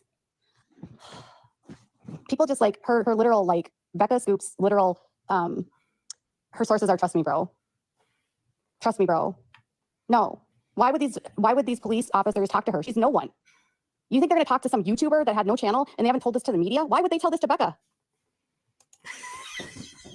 Is she really upset because Becca Scoops has got stuff that she doesn't know about? Is this what this is all about?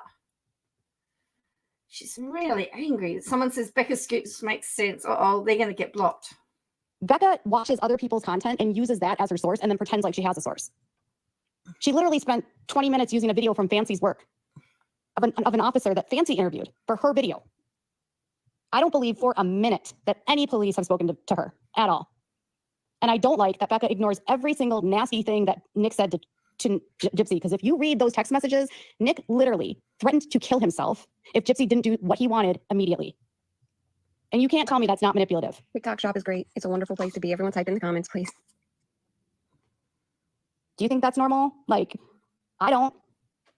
I've got a blade to my wrist, and if you don't respond right now, I'm going to end my life. Why doesn't she ever talk about those text messages? Why doesn't she ever bring up his vile things that he said to her? Why is it always Gypsy that did this to him? Can't she see that this was actually two people that were really toxic together? And yes, Gypsy 100% manipulated him, but he's not a wallflower. He wanted, like, he had a side to him that's evil, and he still admits he has that evil side. He still admits to having it. He's unwell. And I'm sorry, go ahead. And two things can be true at once, guys. Like, they both can be toxic. They both, like Katie said, can say things to each other. And it's unfair to paint one side and not paint the other. Honestly, if you're going to tell the whole case, tell all the facts, don't have a bias in it, and just state it how it is. She never created the side. Gypsy did How dare someone copy me and steal other people's content? I know, Bo, right? not create his Victor side. She didn't create his evilness. She didn't manifest that. They role played together. He admits to that. It's just so frustrating to me that like people just watch these videos and they don't look at the facts. And Becca specifically ignores single thing that Nick has said that's actually contradictory to what she says. She refuses to acknowledge that Nick also was manipulative. She refuses to acknowledge that Nick had a violent personality, like in his conversations with her. Like there's text messages of him threatening her. Two things can be true. I'm not saying that, you know, she didn't manipulate him, but to completely ignore him and act like he's an innocent victim in this is insane to me. Because what he is capable of doing, and he has that evil side in him, and Gypsy has that evil side in her. They both have that evil side together, and they both did this together. That's the difference. Like, even though Gypsy doesn't take accountability for her actions, the one basic thing, maybe he did take accountability for his, but he is still evil in himself. And he knew right. And the thing that bothers me is he has admitted to knowing right from wrong. And the reason why his appeals have failed is because he admitted he knew right from wrong, and he did it anyway. And he literally sent her a text message and said he would enjoy doing it. And in those interrogation videos, he was fine. He was able to speak for himself without any help. He didn't need help. Well, okay, the interrogation stuff, like, I don't agree with that. But like, well, from what I saw, I think, I don't know, from what I saw, that's what it looked like. He was able to speak up for himself, even though it was really, really hard for him to. In my opinion, unless he had some support person, he should never have been interviewed. So it looked like he could. At least that's what I saw. It's not so much that he could, it's his mental illness. There should have been somebody in there to advocate for him, yeah. for him. But that's more of a... Like, here's the thing. Do I think that they failed him in the fact that like he's a mentally ill man and that like that was exploited? Yes. But unfortunately, in the courtroom, mental illness as like incompetence is so different than someone being mentally ill. A lot of mentally ill people are still competent. He was competent. If you're declared incompetent, it means you don't even understand what's going on around you. You don't have the capacity to understand the proceedings. He can, and he did, and he knew right from wrong.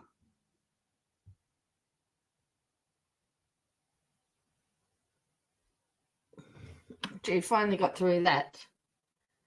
So that's 3. Now we've got to go to 4. All right. So now she's going to be talking about mental illness. Having a mental illness isn't an excuse to kill someone. But there are people that are so mentally ill that do things in psychosis where they literally don't know what they're doing. But that wasn't the case here. So he can't be declared incompetent. He should have had family members in his life there for him if they were concerned that he could be manipulated and monitoring what he was doing. She shouldn't have done it, and Nick shouldn't have done it. They both shouldn't have done it. To be honest, they both belong there. They don't. And Gypsy doesn't belong to be out, and he doesn't belong to be out either. That's a difference. And a lot of people think that he should be out. He should not be out. I mean, they took so many steps to prove that he knew what he did was wrong, right? They talked about how they were going to he wanted to ditch the knife so it would never be found. She decided they were going to mail it. He was going to throw it in a lake. That tells me he knew it was right from wrong.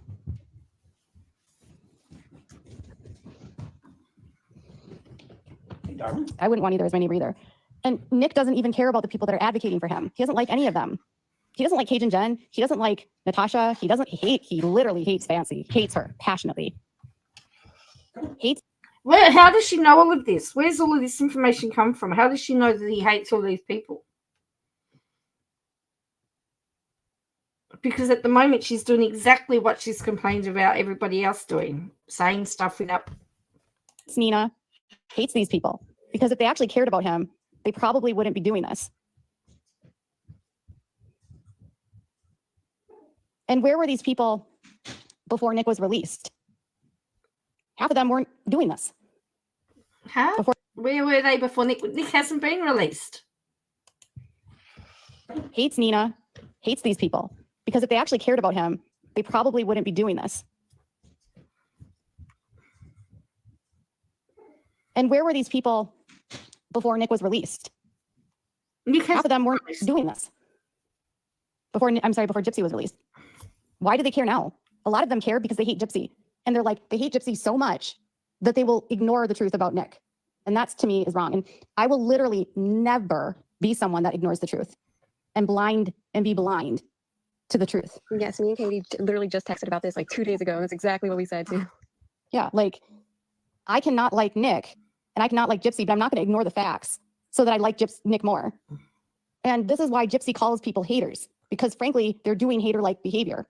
They're doing this only because they hate her, not because they care about Nick.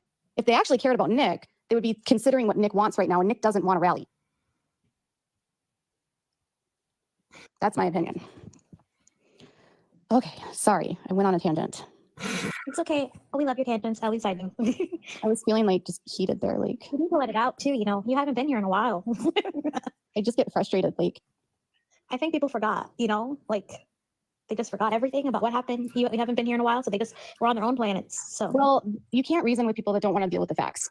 yeah. Like Paige and Jen doesn't want to deal with the fact that the facts of the autopsy. I would like to point out, and maybe I'm wrong here, but I don't know if we're saying her name. So I'm called. So where did this whole thing about Pawnee? I don't know where it's all gone from. She's changed again, and I don't know. I don't know how we've got to this point again. I don't know where it's come from. Or April, just for the sake of not saying the actual name of the person on here. April also said in the live that they had Dawn do this and Dawn do that. When we all read the text messages where she was telling Ken that she was so happy that this happened, but she tried not to take responsibility for that on the live. Like, no, Yeah, you're just gonna she said that roll past Dawn did it. She said that Dawn did it, but Yes, she like- literally said in text messages to Ken that she had people on her team helping Dawn craft emails to intentionally provoke him to go off. Can you hear her on the live? Because it was when you were on the panel. I don't know if you like missed it because people were talking over everybody, but she was saying how they didn't show what Dawn was saying to provoke him. That's just how they manipulate. April, you were the one that mastermind that, ma'am. Like, what are you talking about? And honestly, I have to be clear about something. Every single email is monitored. That goes in and out. All communication is monitored that goes in and out. Just because someone hits send in the present, it doesn't automatically get sent. It takes hours. Like, even because like now they can text on their little iPads and stuff. So you can send like text and emails now. It's like 99 cents per little message back and forth. It's pretty expensive. And the guards read it. My brother was a CO. Like, they have people who actually read them and then have to approve them to go through to the next Correct. person out. So you're or the going to tell person in. me that Nick sent messages telling her that he was going to murder people and a guard just let that go through? That just happened to get out? And it's weird that the mainstream media, that didn't get out? That would actually be like a new charge. Can't even make a three-way phone call. If someone calls you from jail and you try to three-way it, if the guards or anybody, like, because it's monitored, catches on, it's a three-way call, or like the system catches on, it will end the call automatically. Yeah, I know. Those emails, hi Ray, have never made it public because they don't exist. They don't exist. I don't understand. I don't understand. I don't know how people can say in one breath they are the expert that knows everything and then they lie through their teeth.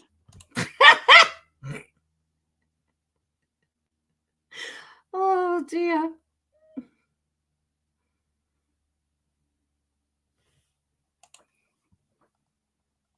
I'm going to prove that Gypsy had cancer. That's her new thing. No, ma'am. Gypsy actually had cancer. We would never hear the end of it because Bree, whatever she wants to call herself or wants us to call her these days, would be all over it. That would be front page, all over her backdrop. It would be everywhere. It would be plastered. It would already be out. Right. Oh God. Like, if someone keeps telling you that they have the only information for something and they're the source and they're going to like give you never before seen information and they keep teasing it and saying that they're the only person, they're lying. Okay, we'll remember that, Katie.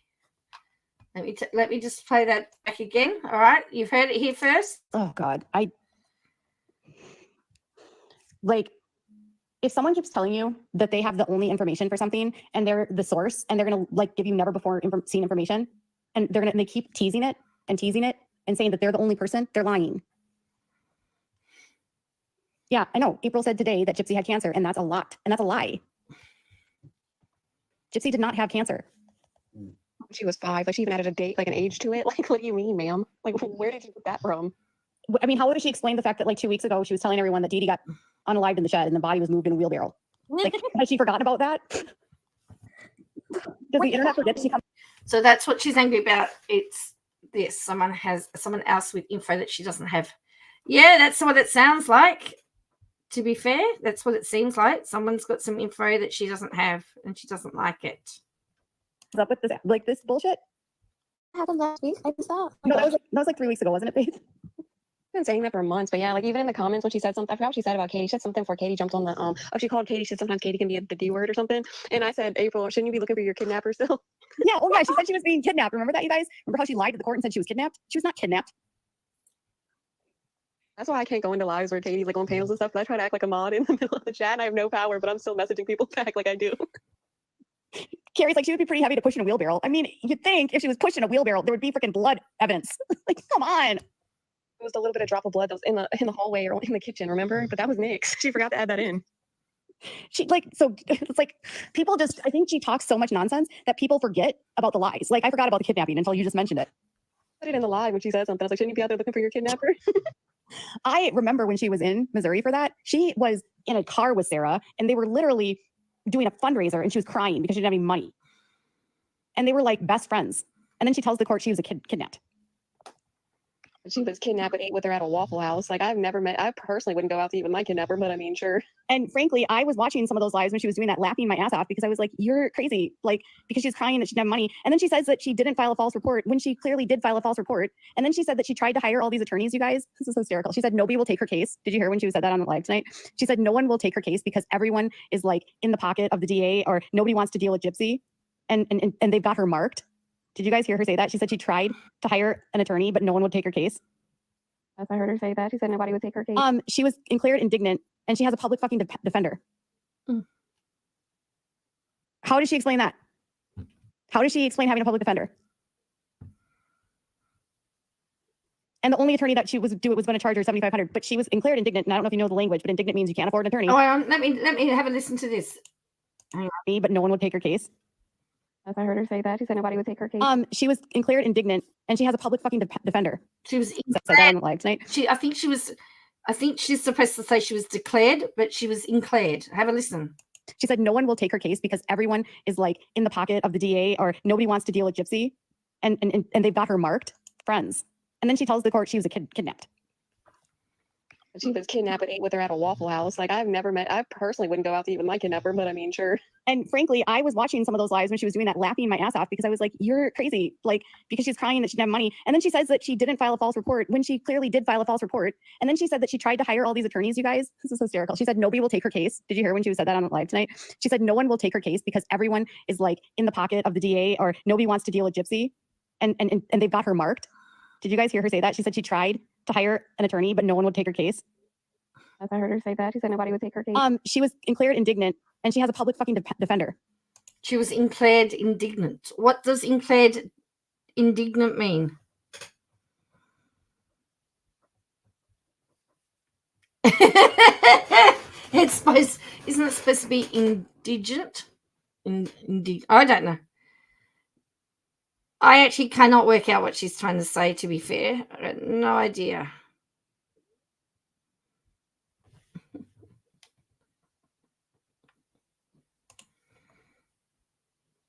How does she explain that? How does she explain having a public defender? And the only attorney that she was going to charge her $7,500, but she was declared indignant. And I don't know if you know the language, but indignant means you can't afford an attorney. And the only reason she was denied a public defender was because at the time, the DA wouldn't tell her if she would face jail time. And the public defender's office said to the court, she was denied because we will only take cases where the possibility is jail time. And because your case doesn't clearly state that you'll get jail time, you're denied. Well, it appears as though the DA must have told the public defender's office that she's getting jail time because indigent. But they only took the case because she is, the possibility of her going to trial and taking this and getting like a jail sentence is probable. That's why she was given a public defender. For filing a false police report, let that sink in, guys. So clearly if it's a false police report, she was never kidnapped and she lied to the police. And then she kept lying to the court. She has a public defender. No, she was pro se until they approved the public defender. She was going to stand up to herself before she heard that jail time. Well, no. So the problem is the public, I tried to explain this. She applied and she met the criteria for the income ratio to get a public defender. Okay. However, the public defender's office said, we are declining this case because it's a misdemeanor and we only take cases if there's a possibility that your sentence would include jail time. They don't take cases if you're just going to get a fine. So she's not facing any actual time. She's facing whatever it's called. That's not true. The public defender is still listed on her case. You can just go into her case net and see, literally, that the public defender was in court with her this week. Again, people are asking her questions, and she doesn't like the fact that she's got to justify herself, does she? Indignant is what we all are. Oh, dear. She was in court on the 2nd with her public defender. Do people not go to CaseNet? I know, but on her own live, she also said she was kidnapped. So how can you believe her? Wait, is she saying she's fundraising? Is she fundraising for a lawyer? Pamela, is that what she's doing? This is what she does.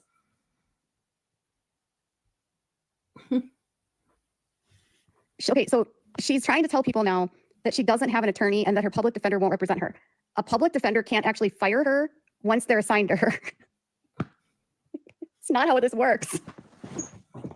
I am so lost. So she's claiming that she was kidnapped, and if so, like if you're kidnapped, you can't tell us you're kidnapped because that makes no sense. I'm so lost. Yeah, she's saying that the Blanchards paid the Pink Cat lady, aka Sarah, to take her down back roads and off of interstates and take longer to get to court, so that way that they would win against her. And then so she felt like she was kidnapped, and that the only way that Sarah took her the right way was after Sarah found out that she was carrying a weapon on her. Fancy had the weapon. So how you get kidnapped armed on live with your cell phone, I have no idea. While she was at Waffle House fundraising and crying about all you needed more money.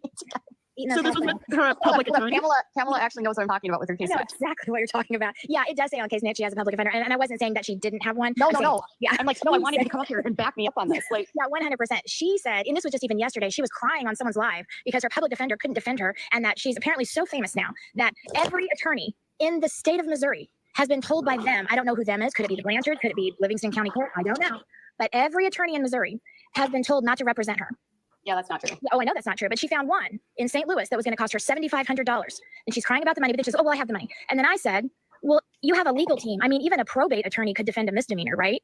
And then she muted me. Okay, so, I mean, I can't with the lies. And the fact that people listen to this and they're just like. Even the probate attorney could, a misdemeanor. Well, doesn't Katie Joy have a probate attorney doing her civil case? Oh, that's terrible. It's a lie.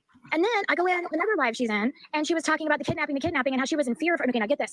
The whole time she was in fear of her life periodically throughout the time. However, she extended her stay 5 days with her abductor. Okay. She had spoken to the police, which is where the false report came up, with her abductor. Yep. She had told her husband she was in fear of her life. And I said, well, then if I were you, I'd be mad at your husband for not taking off work at Uber Eats to come and get my kidnapped ass. And she said, well, you don't know what you're talking about. I didn't know I was kidnapped until later. I didn't know then I was kidnapped. I'm like, what, am I on glue? What?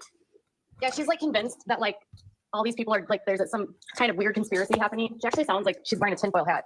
I think she does. And, you know, like she okay, like the day that she was saying that someone sent her the poisoned, Wendy's, okay? Oh, no, I missed that. I was gone for 3 weeks. Oh, I have a screen recording. You will die. Okay, so. Wait, one question, Pamela. Yes, How did it go from just being doxxed to the fact that now the Wendy's is poisoned? It's poison. I'm telling you, it's poison. Well, and here's the docs part that is so funny. Okay, so she decides she gets the food.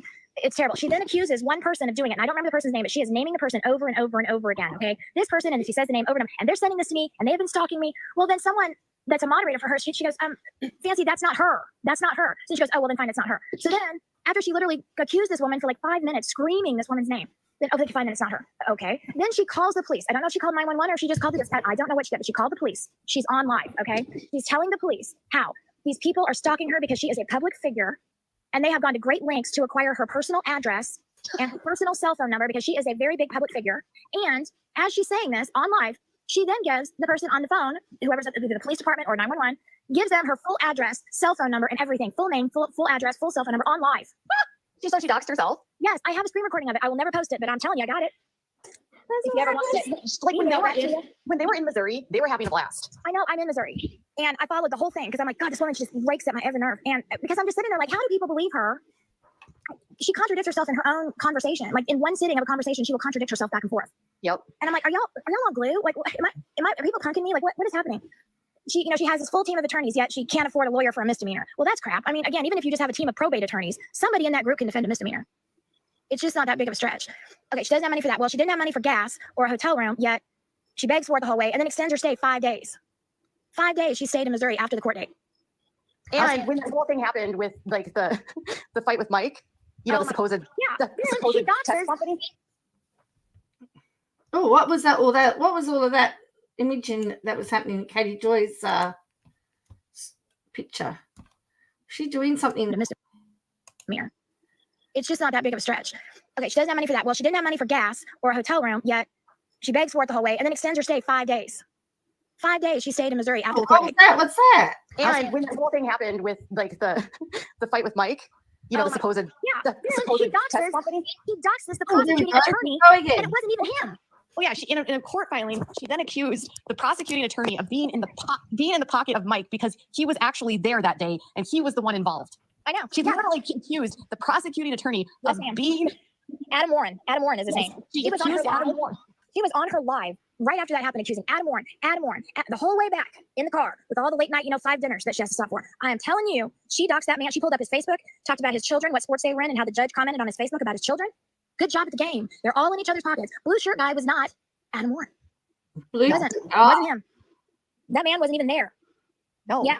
And now she says, well, I can't even get a fair trial. Well, I wonder why. And then on July today, 15th, she's on that live and she's like, I didn't file a false report. And then she's lying through her teeth. on the last live you were in with her today, she was yelling about, someone had talked about people were talking body shaming and stuff. I have never called Gypsy Rose fat. I never did that. I have never said that. What I did was I said she looked squishy and that the pink dress was not flattering. Girl, she did not say that. I have the video where she was on live. Someone screen recorded it and they posted it. I reposted it and I've screen recorded just that section where she calls her fat. Yeah, you're fat, you look fat, and you also look like an SLUT. That's what she said. Big as life. And I'm like, and she's like, I've never said that. People are like, I know, Fancy, you would never do that. Oh my God, she did too. She did too say that a lot. She said it. It's just like, what is wrong with this woman? Does she not realize everything's on record? Oh, you guys, the Minnesota Gophers knocked off USC tonight. Woo-woo! What sport is that? I'm so bad at sports. Sky Ma. Okay, I'm sorry. I don't know what sport that is. Me neither. Football. Oh, football. Okay. Okay, so Minnesota. Okay, so we have like our Minnesota football used to be really good in the 60s. Used to be one of the top teams, but we have and we won a bunch of national championships, but it's been a long time, right?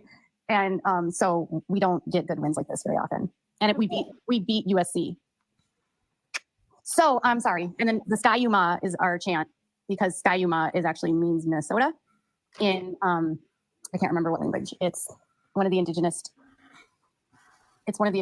languages native to Minnesota. And that's what it was called. Oh, now we're getting a history lesson. Wow. Right. So when we honor that and we say Sky Ma, we honor our heritage with Sky Ma. Guess you learned something new. I wish I could tell you where it comes from. So sorry, I changed the story. No, that's okay. We're killing it this year. Are you from Minnesota, Sanders? Does Sanders know about Sky Ma? It's SKI and then U and then MAH. Okay, you can keep going. I'm a University of Minnesota alumni, so sorry. Oh, it's okay. The court date she had on July 17th in Missouri.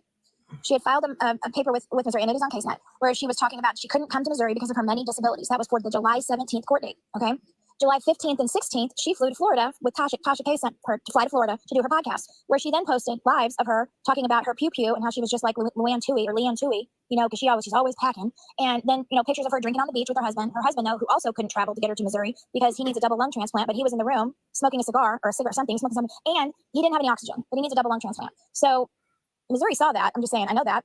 And, she's on a live saying she's too disabled to go to Missouri for a court date, but yet she goes to Florida for 2 days before the court date. She can be when her next hearing is, she gets to do it by remote, I guess. Yeah, via WebEx. Yeah. Yeah. Many disabilities, but then she's on a live after that talking about her many disabilities, and this court date in Missouri is just ridiculous because she obviously can't travel there because she's disabled. But then, literally within 5 minutes, talks about doing a national book tour. I know. What is hilarious? What? And people don't catch on to it. They're like, "Oh, Fancy, I'll be there." Did you not just hear her lie?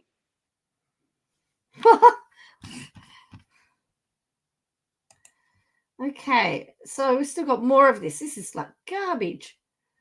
Right now, says Fancy's been suing her since 20. Had enough money to do it, and she was on Ivory's live saying that. Yeah, I heard that yesterday. You guys don't understand. She's been suing me since 2019. But she claims she doesn't have any money, right? Well, it depends on what live she's on at the time. She either has so much money that, she doesn't have to worry about it because her team of lawyers, is going to do this and that, which I'm sure you have to keep them on retainer, which is, not cheap. And, okay, so I'll tell you something. I actually have a team of lawyers. Oh, I know. And it's very expensive. I know. And I'll tell you something else. $7,500 doesn't go very far. No, it doesn't. And I get it. She's just saying, well, I've acquired my team of lawyers. Okay, but you still have to keep paying them. If they don't just sit there and wait for you. You know what I mean? And so here's the thing. It depends on. So she has she has a team of lawyers. She says, I have a team of lawyers, she says. Like your team, I'm just going to clarify this just because I know personally. There are some law firms, like when you first start with them, they do want a retainer because what they'll do is it's taking your payment ahead of time. And basically they know and have an idea, like, this is how much I'm going to charge bill. And this is what the cost will be for a case equivalent to this, right? Okay. Oftentimes that retainer is the starting point. Okay. And so then you'll get a new bill once that's exhausted and you'll get notified by them. Okay, that's gone. Now they're going to start billing you just by the hour or whatever. So I have had the same attorneys for years. I don't do retainers because I always have shit to give them. And they know that I'll pay. But with some clients and some attorneys, if they've never dealt with you before, it's their way of knowing that if they're going to do the work, it's their assurance that they're going to be paid. They're not going to, because otherwise they could do all these billable hours and get scammed. Oh, yeah. I've only had one attorney in my life, and that's for our adoption. So it's not, I mean, like, not even the same thing. We just pay them and then it's over with. Well, But according yeah. to TikTok, I've been sued 100 times and I really haven't. I've been sued 3 times. Well, I would imagine that with her criminal history and all the people that, want to sue her, I don't know if they actually have, but all the things she's got going on, I would assume that she's had to use a lawyer a few times. I'm just thinking, maybe. And she did say that she had 3 measly misdemeanors, but I have to remind people, one of those was actually charged as a felony and she Yes, took it a plea was. deal. Yes, it was. And it's listed as a felony. And if you look on the Missouri case net, at the bottom of that it's on dockets and entries, that whole, witness statements and all that, at the very bottom, it says felony and it says California. It's a prior convictions. She wasn't convicted of a felony. Yeah, well, I'm just telling you. No, she was charged with a felony and she pled to a misdemeanor. Oh. And she and her husband stole money from welfare. Oh, yeah. So her husband had a whole job that they didn't report. Oh, yeah. But that was just a paperwork error, That's what she says. She always has an excuse. Oh, I know. Paperwork error. Just paperwork error. Like, oh, okay. Oh, and I accidentally stole some stuff because I was in the checkout lane. Yeah, it was an accident. It was on the bottom of my cart. Everything I bought that day. I'm still stuck on that she didn't know she was kidnapped till later. Like, I'm so confused. I am telling you on that how came out of her even mouth. happened. She told me to shut up and that I didn't know anything because she didn't even know she was kidnapped until much later. I'm like, well, how does that work? I don't know who these people are that actually, like Angeline, Rogue, Amber, and Nicole have all requested to be up there, but I don't know if they're actually doing this for truth. And the judge doesn't decide if a public defender actually defends. There's an office of the public defender that makes that call. It has nothing to do with the judge. And she still has a public defender. You can go to CaseNet and look. Yeah, It's he's like- listed. Yeah, he is listed. It's like she expects people not to do their due diligence, I think. Well, and I've even sent her, like, she'll say, you don't know what you're talking about. I'm like, well, hang on a minute. Let me email this to you. And she's like, well, you don't know what you're talking about. Well, I just read it. Yeah, I know what she said in her live today, but I'm telling you it's false. Like, she lies about everything. She also said that Gypsy has cancer or had cancer when she's 5, which is not true. Yeah. Oh, yeah. Yeah, she said that. I heard that too. And she claims, like she keeps forgetting that, she also claimed that Dee Dee was unalive in the shed with wheelbarrow and kidnapped when everyone saw those lives. When she was in the fire sheets. She was at the Waffle House. She was having a blast. Oh, she was living her best life at that Waffle House. And then she goes out the door of the Waffle House saying the only reason Gypsy did it was to get some D. She literally screamed it the whole way out the door. So wait, this is her misdemeanor all over for a false police report. Here's the problem with her. I feel like if she would stop lying to the court, they probably would have just given her a fine at this point. Yes. But I think because she keeps filing these ridiculous motions, which are actually lies, they're not going to drop it now. No, they're not dropping it. And they're not willing to give her a plea deal that isn't going to give her some jail time. I agree with you. Doubling down. It's like, why keep doing this? And the I more agree. she lies, the more the court's just like, okay, how many more days do you want behind the slammer? And because she says she only has 3 misdemeanors, but those 3 misdemeanors, because they involve fraud, are contributing factors to her getting time behind bars. Yes. Yes, they are. And I'm going to tell you, okay, so on June, I think it was the 1st, it was the Saturday before her court date on the 5th. So I think the 1st was Saturday or the 2nd. Anyway, she had talked about the Blanchards filing a lawsuit on her since like February, and she was even going to do a countdown or whatever. So periodically, I would check CaseNet, just periodically. Well, I happened to check that Saturday in the afternoon, and there it was, a court date. Her name, it was because I looked up April Johns, and there was a court date. Yeah, and you told Nina. Yep. Yeah. And so then she told And I everyone sent that. Tina. Yes. And she told everyone that someone from the Blanchards Oh, told yeah. Nina. Someone from the Blanchards or someone from Lifetime, because she is that big a deal that the only way anyone could find out anything about her personal case was if they were high up in the industry. Well, I'm not. I'm just a regular person sitting here, at the campsite, because that's where I was. We camped at the lake every weekend. And I was just like, no, that was me. She was full of crap. Well, no, I'm not. I can show you. So anyway, it has a full come apart. So when she pulled that stuff the day of court, and it was this big deal, and I knew it was going to be drama because she went in there hot. She was looking for something. She was looking for drama, and it happened. So when she said they filed a police report, I said, wait for it. Because she cannot do anything without embellishing. Wait for it. I said it's going to be anywhere from 3 to 5 to 7 days, but they are going to charge her with something. She filed a false report. I am telling you, she lied on that report. So, I mean, this is riveting stuff, eh? And I told Nina that. I said, wait for it. And sure enough, on July 6th, they filed it. They charged her. Because she can't tell the truth. She cannot tell the truth. So then I sent Nina that, and boom, Fancy lost her mind again. And it wasn't Lifetime that gave that information. It was me. And I know there were other people that eventually found it. So I mean, it's not like I don't ever want to take credit for it. At the time, I was like, I don't care. Don't use my name, whatever. Just here it is. You guys do whatever you want with it. Yeah. The problem with her is that she also lies and doesn't admit to the fact that she did actually mislead the Blanchards. Oh, she did. She literally portrayed herself to be, and I don't like the Blanchards, okay? She portrayed herself to be a producer that had all of these credits and was connected in Hollywood. Yep. She was not. Yeah, I don't like Blanchard's either, but I'm telling you, I believe that 100%. That's what happened. Yeah, even like when that she today. tells it, I believe it. When she tells the story, I'm like, well, you were not a producer. What have you produced? And then she's like, well, we put out a podcast. Yeah, no, you didn't. No, you didn't. Still Putting out a- believes that she can make a Hollywood. so here's an example of a podcast. I'll tell you. So I was on a production called Dancing for the Devil. The 7 TikTok Help. Here we go. She's talking about production. And she's how many times can she mention her production?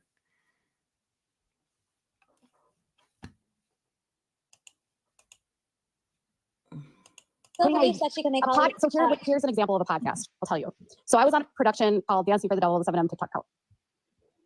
You saw that on Netflix. So I'm friends with the executive producer. Her name's Jessica Acevedo. And Jessica, she works for WVE Entertainment. And WVE Entertainment has a corresponding slot on iHeartRadio for, it's on like a Latin channel. And so the reason why we work with WVE is because they work, sorry, this is like a long story, but WVE, the reason why they took the story is because Wilmer Valderrama's production company, their entire production company exists to elevate stories of people, minority populations, like Latin populations, because most people should know that he's from Venezuela. And he came here when there was like the dictator in Venezuela, and they immigrated here when he was a child. And so his whole purpose here is to like elevate stories of immigrants, people of color, and otherwise lesser populations and giving them a platform. So Dancing for the Devil obviously included Korean immigrants and then dancers that were African-American and other nationalities that were not white. So long story short, now on that channel, they do this podcast about the cult now. So that would actually be a podcast. So they've extended, so they did the 3-part series on Netflix. Oh, Breach, she's on Live with Bro. So she did the 3-part series on Netflix, and then they've extended it onto iHeartRadio. That's an actual podcast. If you have a distributor. Fancy uploading it to her YouTube is not the same. Exactly. I have something to say. I'm trying to type it, and it's too much to type. She claimed a couple nights ago, I think, or was it yesterday? I'm not sure. Well, if you look at Katie, she says that she's got a whole pile of podcasts too on Sisterwise, but that's not a podcast. It's only on YouTube. All blur. That she's trying to make that like everybody in Ivory's like live last night, the other night, a couple nights ago, that Hollywood is falling. So she's trying to make a new Hollywood, and she's a part of Hollywood, and she's trying to produce something better. That's what she said. I'm gonna change Hollywood. She's gonna do what? He's gonna change Hollywood. Yeah, that's what she said.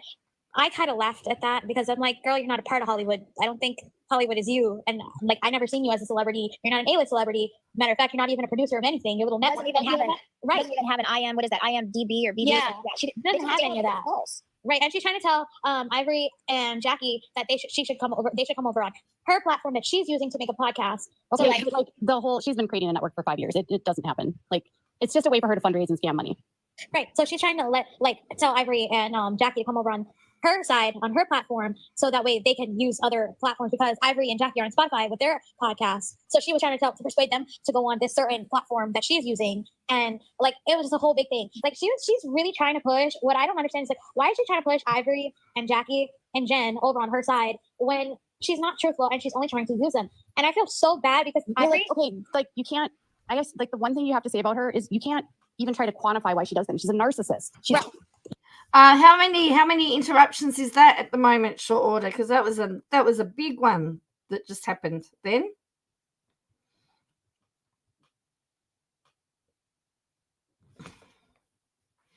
Where's KJAMPBDB? There's another Katie Poston. They're not her though. Really? I mean, she doesn't even have any credit. Didn't even get listed in the credits for the podcast, for the doco. Because she's triangulating. Right, and you just answered your own question too. Why does she do this when she just uses people? Because she's using people. Them. Right. Did you guys not hear her on that live with me, kissing my ass, being all nice? And that's what I'm saying. I'm like, oh my gosh. And she's talking about people gaslighting. That's what she's doing. I'm like, and then she's over on her live saying that I triggered her and caused her to spaz out at the. Right now. Not spaz out. You know what I mean? Like, you can't say that word.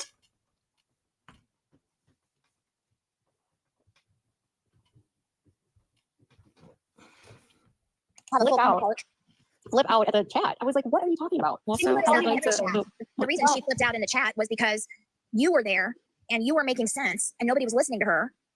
And she has to be the big dog in the room. She has to be. So that's why she flips out, because if talking doesn't do it, then if she screams, then apparently she's right. It drives me insane. She does it every live she goes into. She overtakes it. Someone just said that Christy's on Bree's live. Has Christy been live at all since I've been? He hasn't even been in Bree's live for a while. This is just so typical.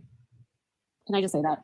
I feel like the reason why I'm trying to make sense of it is because I had to deal with a narcissistic mom. So You'll if you want to actually just be happy with her, just don't try to make sense of her behavior. right, and that's exactly what I do all the time, and it hurts me a lot because I'm like, why does this person do this? I know that they're actually wrong, but for me, I'm like trying to figure it out on my own because I don't want to end up being like that. So I think that you're aware of it. I'm aware. Yes, I am aware. Yeah, the fact that you're aware of it means you don't want to be like that. Means you're probably not like that. Yeah, I know, but I put myself down a lot, and that's the thing about me. It's like I put myself down a lot because I think about everything. I overthink things a lot, and that has been happening throughout my whole childhood. So when things like what Fancy says, or things like typically what my mom says, or something, those things trigger me, and I'm like, why the hell are they doing that? They Don't try to make sense of her. She does it because she's a narcissist. Yeah, I'm still working on that, obviously, but yeah, I'm upset because she's on there trying to do something, and like a lot of people see it, and then there's a lot of people who are siding with her, and I feel bad for the people who she's scamming. She's talking about a malingering person who does malingering and scams and all these things, but she's out there being a hypocrite herself, which makes me really upset. Well, here's my take on it. Whenever someone starts to call her out or starts to make sense or starts to whatever, she will immediately go, oh, look over there, what they're doing. And then she'll talk about, like when she talks about like Bree, or she talks about. Oh, that's what KJ does. Doesn't she? I remember who she was talking about earlier today. They're scamming and they're doing this, and you can't do. And then she starts talking about how their mind works. Well, she's so good at that because she has that mind. She knows exactly what they're doing because that's what she does. But then people just think she's really smart because she's just figured these people out. She wrote the book. She did write the book. She wrote the book. Okay, that's 5. Gee whiz, this goes on forever. More for the Blanchards than HBO did, and I just want to know what exactly that was. That's all. Nothing. What does that mean? That's what she said. She did say that. But that's her element.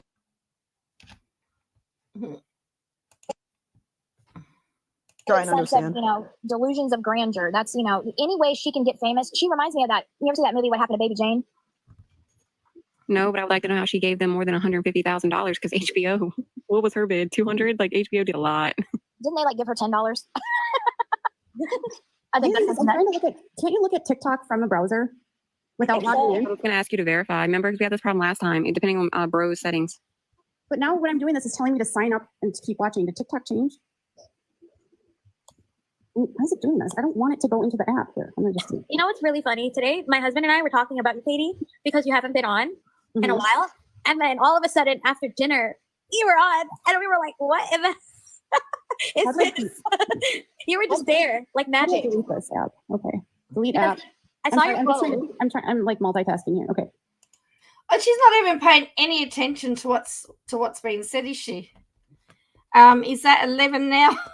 She just cut her off again. I saw your Katie, phone. someone says that Bree may have it at 18 plus, so if you're trying to use it on your son's iPad, it may not be coming through. I can't even get there because when I'm trying to just tap on TikTok, I'm going to TikTok.com. And before I used to be able to go on to TikTok.com and I could search in here. Right? Yeah. Yeah, that's normal.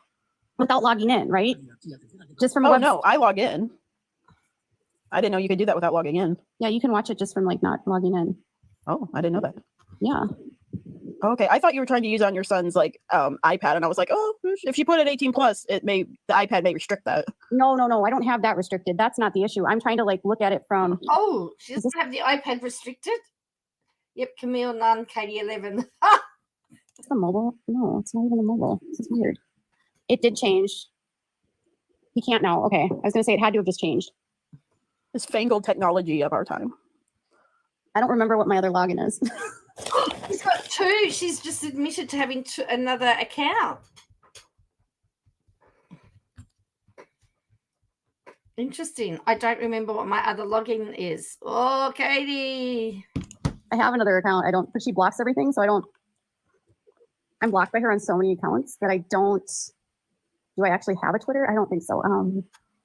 I don't get that because if she wants people to follow her, but then at the same time she's weak to criticism.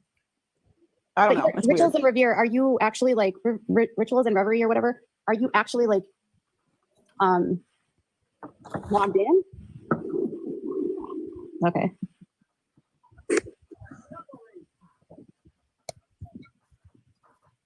Yes, because she's using her son's iPad IP address to get around things. Yeah, that's a bit cheeky though, isn't it? Okay, well, I don't know what she's talking about, but she said Christy was in there. I just think it's always weird that when I come back, Christy's suddenly in Bree's live.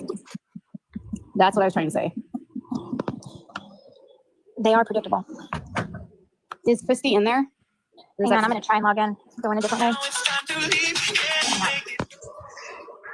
What's funny is that Bree and whoever's on her panels, they have fake accounts that follow me to let them know when I go live and what I'm live streaming. And it's funny because they saw I was live streaming what some pretty awful things that Bree was doing on live, and they're like, "Oh, Ray Shadow, she's live streaming us." And I was like, "Well, how do you know that?" Unless you're brought up my name. I haven't looked in quite some time. No, but the last time, I'm sorry, I'm not talking. I'm sorry, Ray. I'm not. God, I feel like I'm not being a good host because I'm not paying attention to what the people are saying. So I'm reading the chat. Okay, Julia. First of all, don't come into my chat and like use caps. And my Facebook page has been hacked for a year. I don't know why people are surprised by this. Why are people acting like that page hasn't been hacked for a year? I think people are not like, I have a new Facebook page and I've been having a new Facebook page and I've posted about the new Facebook page. And I think it's weird that people don't know this. you've posted it multiple times around Like this topic. numerous times. Okay. Don't like interrupt a chat for that. That's weird. And like, if you notice that it's posting weird things, then it is hacked, right? Like, come on now, people. Be smart. Oh goodness, Chris. Yes, everyone knows. It's literally been hacked for how long, Ray? Since November of 2023. Yeah, and you've made plenty of posts in different time slots in life saying it's hacked. Yes, and I've shown people exactly where to follow me. Every time. Every time. For a year. Yep. It's on my YouTube page. It's on my Facebook page. It's on my Instagram. I posted it on my YouTube page. Okay, I'm done. I'm done. Because it's ridiculous. I get so annoyed when people interrupt with stupid crap like that. Like, why would you walk into somebody's live and do that? That's so dumb. Okay. Chris, again, nobody gives a shit what you have to say. LOL. You're so funny. Goodbye.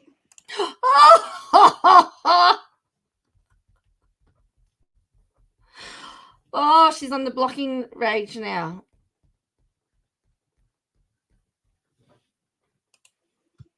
Okay. I'm sorry. I hate when people just get like, and she's probably, so because I blocked her and got sassy there, she'll probably start a hate page about me. Guarantee it. No, that person's not Bree. It's just a person. She'll for sure probably start like a hate page about me because every time I like say something sassy on a live, that's what ends up happening. It'll be like my newest hate account that'll start showing me. Okay, I'm trying to figure out how to do this. I can't remember what my freaking login is for my TikTok. I just have to say that I miss this because this is so peaceful and like I love your life. This is peaceful. Yes, this is peaceful. Peaceful, really? This is peaceful for me. This is peaceful for me. I love this because this is like the time that I get to actually like decompress myself from everything that I've had to do during the day because I don't have a normal like 9 to 5 schedule. So I do work on Saturdays. Wait, hold on. If I go out of here, do you guys still talk? Yeah, I guess. I don't know. Depends on if you pause it or not. I'm not for sure. I'm not sure. Yeah, we can still talk. Yeah. I love these lives. They make me so happy. Yeah. I know I've missed them so much. I'm like, I keep looking at my phone like, is Katie gonna come on today? All right. And then I keep going. And then I just got back from a date. Gonna get banned, so I don't want to waste my time on TikTok. And it literally, they were in court and it doesn't look good for them right now. We were talking about that in the car and my husband and I were talking and we were like, I don't think Katie's going to come back on TikTok. And as soon as we got to the restaurant, we left. You were on a panel and I was like, Katie's on. Yeah, I just got back from a date and I was like, oh my gosh, Katie's on. Yeah. Yay, my day just got better. Yeah, I was so happy because I'm conflicted about TikTok and I've always been conflicted about TikTok because I do care about national security and there is a lot of misinformation that runs rampant on TikTok. Investigations Inc. And I don't think that that's accidental, how quickly misinformation travels on here. And it does, the misinformation on TikTok is so much worse than on any other platform. Conspiracies, disinformation, and I don't think that's accidental. And because it's owned by an adversarial country, and I went through what happened in 2016 with what Russia did, which people deny that they did, it's like hard for me to embrace TikTok. That's understandable. And I don't blame you for that. I don't like disinformation. And it's hard for me to invest time in an app that's probably going to get banned in January. She doesn't like misinformation. Okay. I wish there was another app like this other than YouTube. Just like for videos. Like Instagram doesn't cut it for me. I don't really like Instagram. I love Instagram. I'm having problems with Instagram. I'm I having like a lot of Instagram problems. because it doesn't spam disinformation. Like, What's I a can't even watch Clapper? a reel. I can't watch a reel. Oh, Clapper? That's a Yeah. US-based company. That's kind of like TikTok, but it's for like people who are like 40 plus. Can you guys? Okay, I'm 46. Sorry. Katie's young. That's a young age, guys. That is like, no, I mean like, sorry. Actually, I just aged myself. I'm only 45, but I'm almost 46. Okay, hold on. Just one thing. You posted it multiple times. It'll start telling me. It just got better. Yeah, I was so happy because I'm conflicted about TikTok, and I've always been conflicted about Live, she was very much out of control. To the point where you, Katie, may want to, you may have to file something with that. No, She's no, going to be I'm not. making stickers. What? Stickers? She's going to be making stickers of you, Katie. Why? I haven't been on for 3 weeks. She's going to be making, like, because I was watching it and I was actually live streaming it, and I was like, When is it was this? pretty horrific. Well, I don't give a shit what she says about me. Like, you guys, I want to tell you something. I want to tell you a secret. Taking out restraining orders against people that don't live in your state don't do shit. And I'm not suing Bree because she has no money. And unless she commits a crime, which she's not doing, encouraging creators to file frivolous lawsuits and waste the court's time does nothing. And it just encourages like frivolous lawsuits. So I'm just going to say that, like, I have been through the courts and I'm still in the court. So please don't ever tell me to do things criminally. And I'm trying to, like, I'm so tired of being in the courts. I'm not no, I wasn't saying I that. am not going to do anything with Bree. Bree means nothing to me. She can make a million stickers about me. I don't care. Okay, Because yeah, you know no, I what? wasn't saying that. When I'm not on this app, I don't even think about her. I haven't thought about her for 3 weeks. I haven't even talked about her today. You should have. But why would I take out something against her? She has made photoshopped images of you and others, and she's going to make them into like water bottle, like waterproof stickers, and sell them with your face, but it's very distorted. Yeah, she's like she can made do you that. and others. Yeah, she can do that. Really? That's legal. Yes, that's legal. With your face altered, but like people can tell it's you, but it's altered. She can do that. It's even made with AI art. Yes. Oh, I did not know that. And nobody's gonna buy it. So it's just her wasting your time. and my Offended time. when we say bro, girl, please. I don't even call her bro. I don't know. I don't call her bro. I don't really call her bro. Call her Brianna or Broanna. Exactly, but it really is like because of the what is it, autocorrect? Like that's all it was. I think it's just she doesn't let it go. you put Why BRI. does she- I don't care about her. She's insignificant to me. Like I don't like. That's I said this on right. Ivory's live. I don't care what she says about me because all she's doing is sending messages to me through Christy. That's it. She's just being Christy's flying monkey. So Christy Blanchard, since you're watching, you're welcome to come on this panel under one of your many fake accounts and join the panel and just say it to my face. Yeah, I'm gonna say that Because I was shocked to learn today that I was actually still following one of her and Rod's joint Instagram accounts that I had blocked 2 days ago. Because I was like, how am I still following this account? This is weird. So Christy she was still following me through this joint account on Instagram. And I thought I had a Christy Blanchard account blocked, but I did not have her joint account blocked. So this whole time I didn't know that I didn't have that blocked, but I had everything else blocked. She could have contacted me through that and it would have been none the wiser. So for her to be on Bree's and to ever talk about me is just stupid. And for Bree to yell about me, all Bree is doing is yelling to me about Christy. I know she's on Bree's panel. I understand she's on Bree's panel. I'm sorry. I'm sorry. That was like, what do you call it? Rhetorical. What is that? Is that right? Rhetorical? That's like when you ask somebody a question, but you don't actually, like, you don't answer it. Like, the other person isn't supposed to answer. Yeah, like it wasn't like I know that she's up there. Yeah, so you're teaching me some legal stuff I didn't know. Like, I didn't know these things. So that's so crazy that people can do such awful things like that. It's called parody. Oh yeah, I suppose. Yeah, yeah, you're right. You're right. But she can do. So I don't really care what anything that Bree says about me is irrelevant. She is literally irrelevant to me. It's called parody. I don't care what she says. And I've said it a million times. If Christy has something to say about me, she can say it to my damn face. Well, And I was just saying that up until yesterday, I didn't realize that I hadn't blocked her joint Christy and Rod Blanchard Instagram. So up until yesterday, she could have contacted me through that page and she never did. But yet she still uses, wait. And she's live right now on Bree's panel, literally because I came back. People are crazy. The amount of hate people have for others like that is just insane. I'll be really honest. Since you've been gone, nobody really spoke about Gypsy.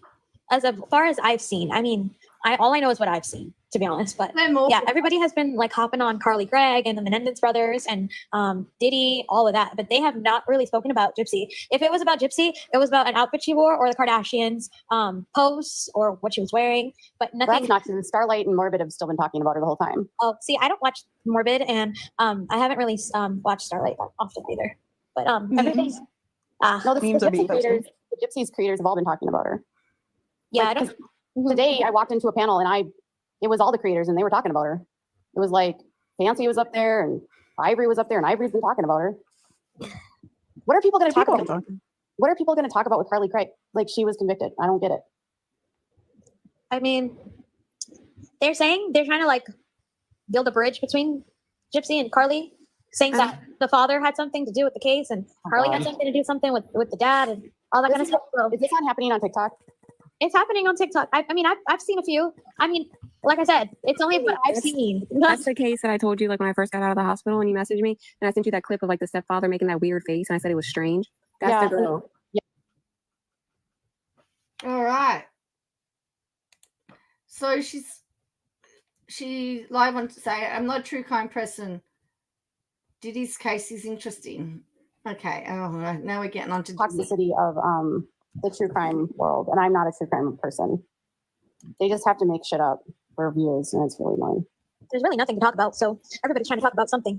I mean, the Diddy case is like interesting, but he's like the trial isn't really gonna happen for a while, and nothing new has been filed in the case. You know, he's appealed the trying to get on bond, but he will not be released.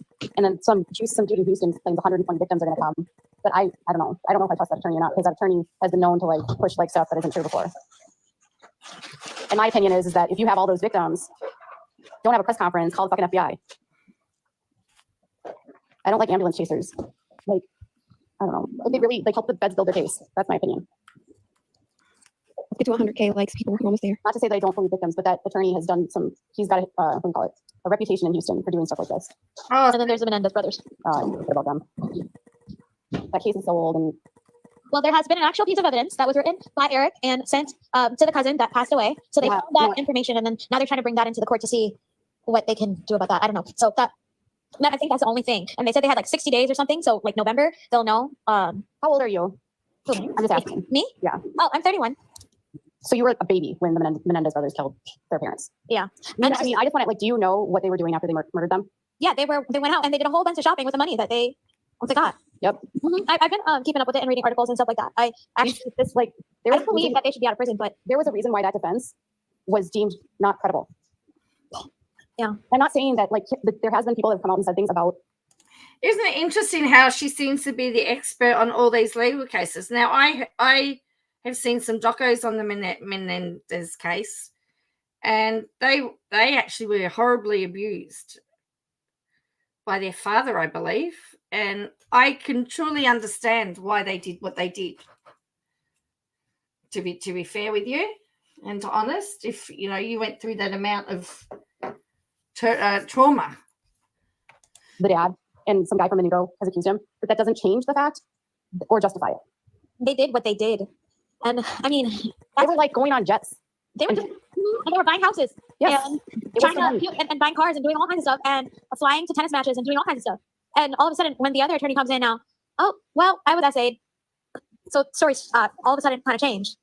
So I don't know. Like, I don't know how I feel about that case at all. Like, they're in prison and they should be in prison. And it's just like Scott Peterson. I'm so tired of hearing about the Menendez brothers and I'm tired of hearing about Scott Peterson. Scott Peterson did it. The Menendez brothers did it. And I'm tired of these narcissists using the media to try to fuel their narratives to get out of prison and further victimize their victims. UKP, because I'm so sick of seeing Scott pop up on anything and everything, on every new Netflix show, of everything this man does, because he just makes my skin crawl. Oh God, I saw like Scott Speaks or whatever on Peacock, and I was like, this man is disgusting. He did it. Like, he keeps trying to say there's just like other evidence, but like nobody wants to talk about the fact that he literally told the police this is where he was in his boat, and then her body washed up shore there.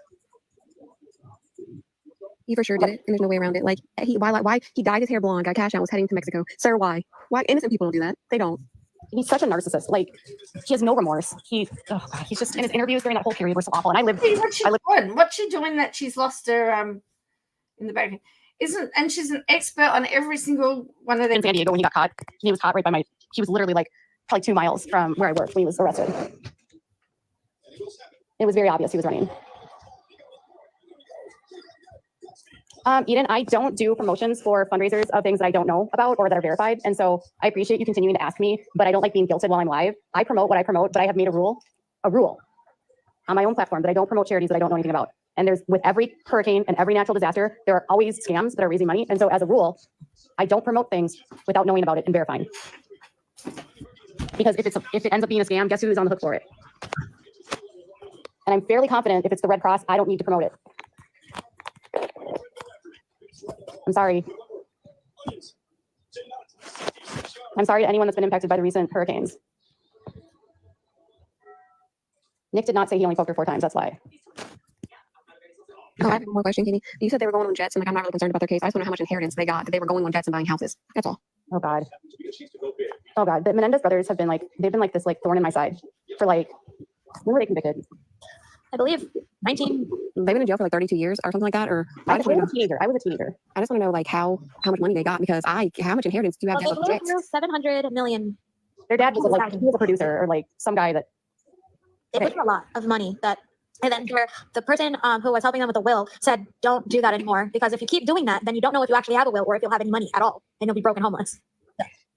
Okay, so they were, hold on a second. It was like 700 or something. I'm not sure. It was 1989. They're watching television. So 89, I was right. It was. I remember things. Okay. I was 11. Okay, so. You were 11? I was 11. Jose was born. Jose was shot 6 times. They were shot 10 times. Both brothers remained in the house for a few minutes, expecting for them to respond. They later left to dispose of their clothes that were stained with blood.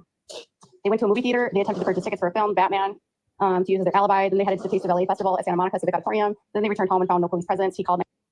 It says, just looking, the brothers said that they had feared their parents were going to kill them to prevent stories emerging about their alleged abuse that they endured. Now, it's funny that Camille said the stories changed. I always believed that they were both talking about abuse. So, very interesting.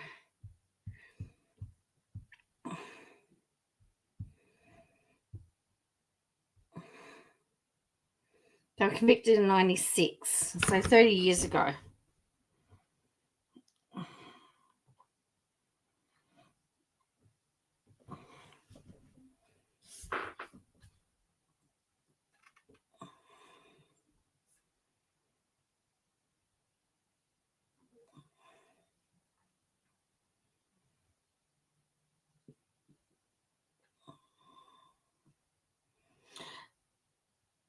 So it said they allege, and they continue to allege that their father subjected the boys to physical and essay for years, while their mother, who was known to be, they deemed to be an unstable alcoholic, who also aided them, did nothing to stop it. The prosecutors claim the men planned to do their murder, ultimately with the goal to claim their parents' multi-million-dollar estate. There was 2 trials, but now the DA has announced that they're reviewing the evidence. Eric is 53 and Lyle's 56. They've asked that the court to vacate their conviction, and they've got life imprisonment without parole. There is no question that the brothers killed their parents, a fact that 2 have admitted it, but said his office has a moral and ethical obligation to review the evidence. The evidence includes a photocopy of a letter from one of the brothers to another family member mentioning him about being a victim of molestation. Another one is testimony from one of the members of the hit Latin band Menudo, who said Jose Menendez molested him in his early teens, but it's not been confirmed. There are several options. They could actually seek a sentence, release from prison, or a new trial. And the hearing is scheduled on November 29. So there's a hearing for this on November 29. So for her to say she doesn't want to hear the end of it, well, it's still going to to happen. Whether, as I think one of the interesting things, I think maybe they change it to parole and then they can apply for parole. But it's obvious, it would seem that what happened to the boys wasn't taken into account during the trial from what I can work out. But anyway, but you're right, short order. Ignore Camille 1678. And hello, Mama Celeste. 911 to report those parents had been unalived by unknown perpetrators. When they arrived, they did not seek gunshot residue tests from their brothers, which would have indicated whether they had recently discharged firearms. In the months after the killings, the brothers. KJ says stories changed, but the boy said the first attendant didn't want that info included in the case, hence the new lawyer. Well, that's right. Yes. And also, remember, it's been there's people now that are going to come out over time. If there's been allegations made, it sometimes also takes a lot of time to get people to speak about other cases that happened to them. Others spent lavishly on luxury items, business and travel. They bought Chuck Spring Street Cafe, a Buffalo Wing restaurant in Princeton, New Jersey, as well as a Rolex. They bought a whole ass restaurant. As well as a Rolex watch and a Porsche. Eric hired a full-time tennis coach and competed in a series of tournaments overseas. They eventually left the Beverly Hill mansions unoccupied, and they lived in adjoining condominiums in Marina del Rey. They spent approximately $700,000 before their arrests, and this was the 80s. That was a lot of money. I was right. I remember. Sorry, I had to do that. But you have to remember, $700,000 back then was like millions today. That doesn't sound like a lot today, but like back then that was a ton because they bought a whole ass restaurant and a Porsche. Back then, the economy is different. Huh? Today's economy is so different. Well, this was 30. Here, hold on. Let me see. I'll tell you what that would be equivalent to today. Because like when I was a kid, if you made $50,000 a year, you were rich. Yeah.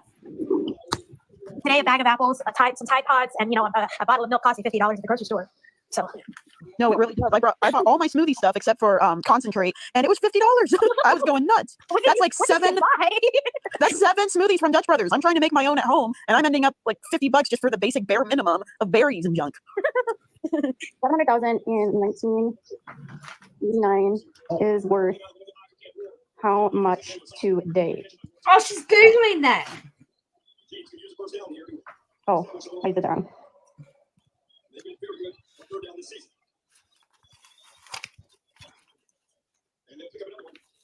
She's reading that she's Googled that? Yeah, no joke. In my childhood scrapbook, you can see in the background that gas in my community was $1.20. That's how old I am. It would be $1.777 million. Okay, so $1.8 million. Okay.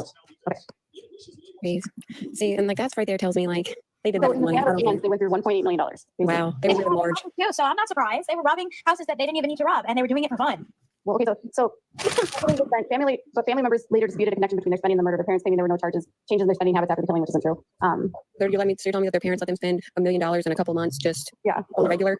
Be serious. Not the way that they were spending it. Oh, they also went to Israel. Yeah, that's where Eric got caught. He came back off the plane and he was arrested at the airport. They could have went to a non-extradition country and just like stayed there and lived their whole life happy. And then they had actual taped confessions of them talking about the murders. They're not smart about it. No one's denied that what they're saying. Like I don't deny. I'm sure their dad was probably abusive, but their motive was money. In your opinion? It isn't money because the small detail is that they were going to get cut out of the will because they robbed houses. So when the father found out that they were robbing houses, they were going to get cut out, and then that's when they decided to go crazy on the pew. So I'm frankly tired of like narcissists controlling the news cycle and the true crime channels that like eat it up. I haven't even watched any documentaries on them or nothing. I didn't even know they were rich. I thought that they were just like the average true crime story of. Oh God, they were loaded. Their dad was loaded. I remember, I'll never forget the pictures at the trial of Eric, of whichever one of them at these tennis tournaments and the Porsche they bought. Like they took pictures of it all. They weren't smart. They were grieving in their own way, I guess. That's exactly what Eric and what's his name said. Sorry to the guy who was helping them with the will. We're just grieving in our own way. Our father and mother just died. I knew it, narcissist right there. I knew it out the gate. That was going to be the excuse. Yeah, he was definitely. His dad managed Menudo. Dad was worth 14.5 million. You know, back then that was probably like almost $1 billion, right? Like that's close. Let me see. It's probably almost $1 billion. So when you converted 700,000, like now I'm intrigued. Let me look. Okay, sorry. What'd you say? 14.5 million? Yeah, they're like the deadly Kardashians. That's what this is. That's another thing. Kim came out with a whole letter saying that 36 million. if she was 18 then and she can if they were 18 then and now they're changed now, things have changed and things are different, they wouldn't be in the same place. Narcissist sticking up for narcissist, no surprise there. Well, I mean, Kim doesn't do anything but to benefit Kim. right. I read that and I laughed the whole way through it because she was just not making any sense. Question: can anyone name 3 reasons why the Kardashians are actually famous off of a talent, an actual talent? Oh, they're not. Here's what bothers me about the Kardashians. Robert Kardashian was a slime attorney that was O.J. Simpson's best friend. And he helped assemble the dream team that got him off.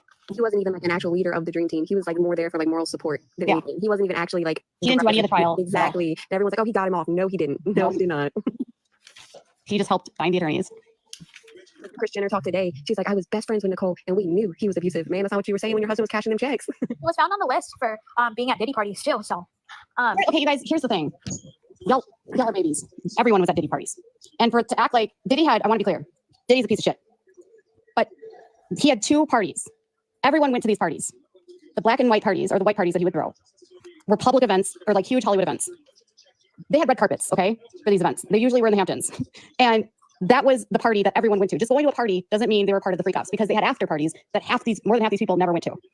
Exactly. Rich people hang out with rich people. Like a lot of them people like hung out with each other and were invited, and that does not make them guilty just because you attended someone's party. that's true. But what's his name again? Kanye West was known for being there when they were doing like the bad stuff. No, don't look at Kanye West. Look at Jay-Z. Bring up Jay-Z's name. People need to stop talking about Diddy's circle of friends. Jay-Z, T.I. What's T.I. doing right now? He's in court with his wife for similar lawsuits. Exactly. You need to look at his exact circle of friends. The close ones, the best. Diddy was not friends with Kanye West. They actually were like not friends at all. They fought. Diddy has been friends with Jay-Z, French Montana, T.I.,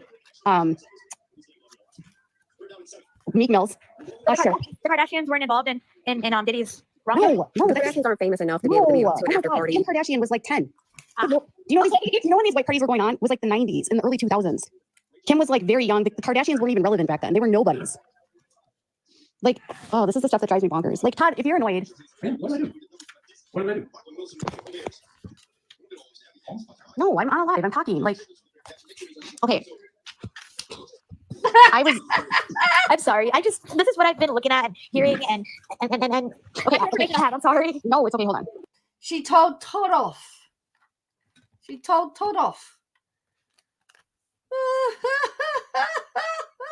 I just want to do something here really quick. This reminds me. I'm just gonna go downstairs here because my husband's annoyed with me.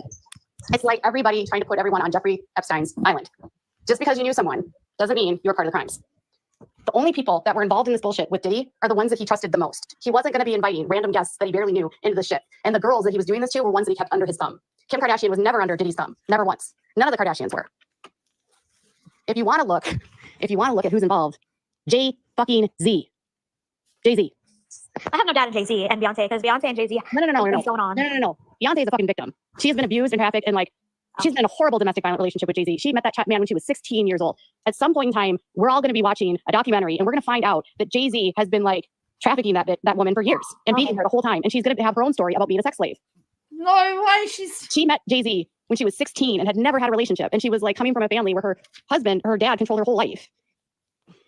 Not to mention her parents pretty much pushed her into the spotlight and pushed her into that situation to keep her famous. She was just coming up as she was not super famous. She's not like the Beyonce you see today by any means.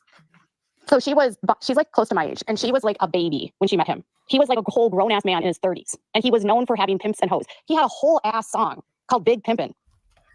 No. And he said, Big Pimpin', spending G's, and he had women on a yacht, and he was talking about pimping out women.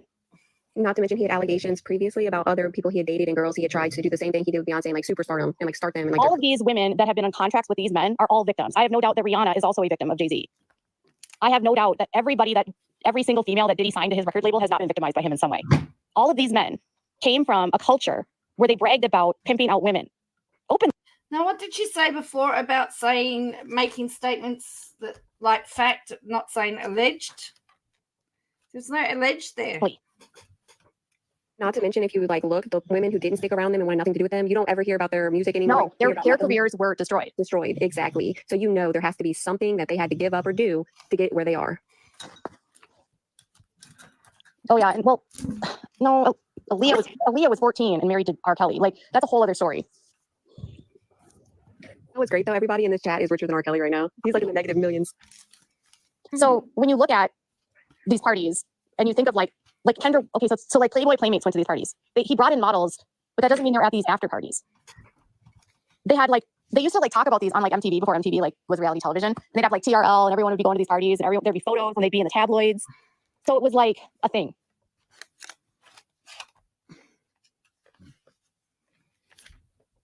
She knows, again, she knows everything. I think Toad deserves a man cave.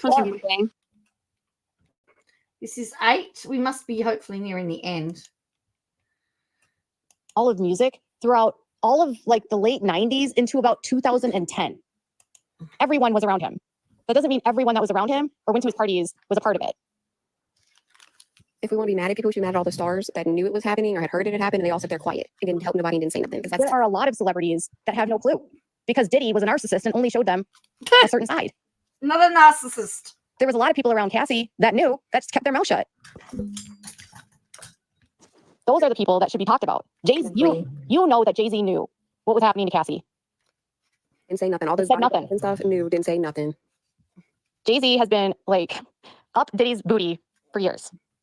And I have never liked Jay-Z. I liked his music. Talented, to be personal with you. I didn't like none of his music, and I don't think he really is that talented, to be honest. So here's when I stopped liking Jay-Z. So I stopped liking him. Well, I mean, I didn't like that he was like in his 30s going after Beyonce when she was like 12. And then they started dating when she was like 18. But it was when she wrote Lemonade. And she said, I thought she said 16. Now, then how did all the rumors come out years ago, like the Tupac murder? It's funny now. She said when after Beyonce when she was 12. Now she's saying that she was 16. So I don't know. I'm confused. Said Becky with good hair, right? And then he did an album, and then he went on this like media campaign talking about how he cheated on his wife and how he reformed. And I was like, this man is a fucking narcissist. He took what she said, flipped it, and tried to make it about him, his recovery, not about her pain, but his recovery. Yep. And then he went on a fucking tour off the trauma he caused to his wife. And then she just had to sit there. They didn't allow it. And she didn't do a single interview. And you know what's weird? What's always bothered me about Beyonce is ever since she's been with Jay-Z, she never does interviews. You never see her. She never goes live. She doesn't respond to anything. He is like her handler. She used to actually have this really bubbly personality. And she was like very opinionated about things and full of life when she was in Destiny's Child, and very different than she is today. And today it's like she is so private in a way that I'll never understand. And it's because he's controlling her. And the only time she does do interviews, she gives no information about anything. You're not that private after being so public. When they were in Destiny's Child, like anyone that is my age will know how Beyonce was how Beyonce was in Destiny's Child versus how she was when she started dating Jay-Z. It's like night and day. It's also weird that like now they're taking their daughter, like going on tour with Beyonce and stuff, and like already putting her out there like that. Like I find that very strange and like unnerving just by the culture they live in. Because what's weird about that is because nobody knew shit about Blue Ivy until Jay-Z went on his campaign where he started cheating on her, and then he had to start bringing around Blue Ivy for everywhere. Oh. Suddenly now Blue Ivy's everywhere. Nobody even knew what the twins looked like forever. That is true. Some people still, I don't even know what the twins' names are. I know that they have like, but they've never gone out public with their kids, and now suddenly they're everywhere. And it happened after he came out publicly cheating because now he has to look like a family man. See, she said, I love her in Destiny's Child. Like, this is the woman that wrote Independent. Independent. If you like it, that better put a ring on it. It's bad when Beyonce's sister beat Jay-Z up in an elevator. In an elevator, yeah. Literally. Solange, like, beat his ass in an elevator. This, can you explain? Oh my God, Camille, this is like the Jeffree Star thing. I'm sorry. I don't really pay attention to some of these things. To be honest. Yeah, like, say my name, jumping. Like, this girl wrote song, like, her music with Destiny's Child was so good. Oh my God. And then when she went solo, she did a couple albums. Like, her first album, Crazy in Love or whatever, was pretty good. But she's never had it, like, it's never been the same. And they've tried to, like, what bothers me about it is that she'll get nominated for stuff. But the facts are, is like, a lot of her music, I don't know, in the last 10 years hasn't been that remarkable. We discuss every time she gets nominated but loses, like the star who wins, like Adele, like always tries to give her credit or like all this. It's weird. It's like, why are we? And then everyone accuses the Academy of being racist. Like she's supposed to be winning everything. Does anyone remember that she literally, there was a Grammy where she won every single one? Did they forget that part? She was like, I think it was Crazy in Love. I think she won everything. But the thing with her music was, is like she stopped being like this vivacious, like independent, like fierce woman. Yep. She stopped. And then the music wasn't as good. She didn't write some of them. She stole them. And they were giving her song credits that she actually didn't deserve. She would contribute one line to a song and suddenly give her a song credit and said she wrote the song. I don't think it's a coincidence her husband's best friends with Diddy. No. Becky with the good hair. Yes, and I can't remember who she is. Who is it? Is it Rihanna? No, it's not Rihanna. It was a blonde girl that there was a picture on tablet that Jay-Z was walking with. Oh, but it's a star. It is actually a person. I can think of who she is. Apparently, over 70 writers on Lemonade. And the reason why they do that is because you get writing credit, meaning you make more money. And Matthew Knowles figured that out when he was in Destiny's Child. So he started giving her writing credit on everything. Was it Mariah Carey? I don't know if it was Mariah Carey. But Lou Cantrell. Yep, that's who it was. Lou Cantrell. It wasn't Mariah Carey. It was Lou Cantrell. You're right. Correct. Thank you. Thank you, Mel. I knew it was a celebrity. That was who it was. But yeah, like Matthew Knowles figured out that if he could get her writing credit, she would make more money. And so he started giving her writing credit in Destiny's Child, but she wasn't actually writing the songs at all. She would write and then he would put her on interviews and she would say she wrote the whole song and she never did. And I'm like, oh my God.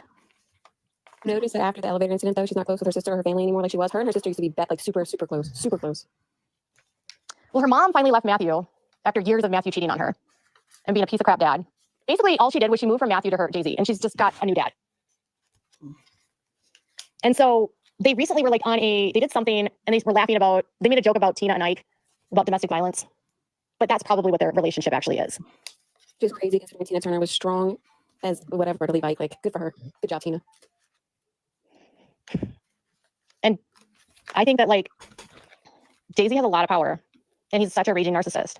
And she's 12 years younger than him. And he's all she knows. She was 16 when she met him.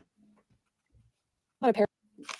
You need to turn. Hopefully, you're not taking a drink every time she says narcissist, because I reckon you'd be drunk now. Parallels between them and Ike and Tina. I'm just gonna say it. Like a lot of them, tons. I don't think that Jay-Z has that much relevance anymore. Honestly, I know they make money and stuff, but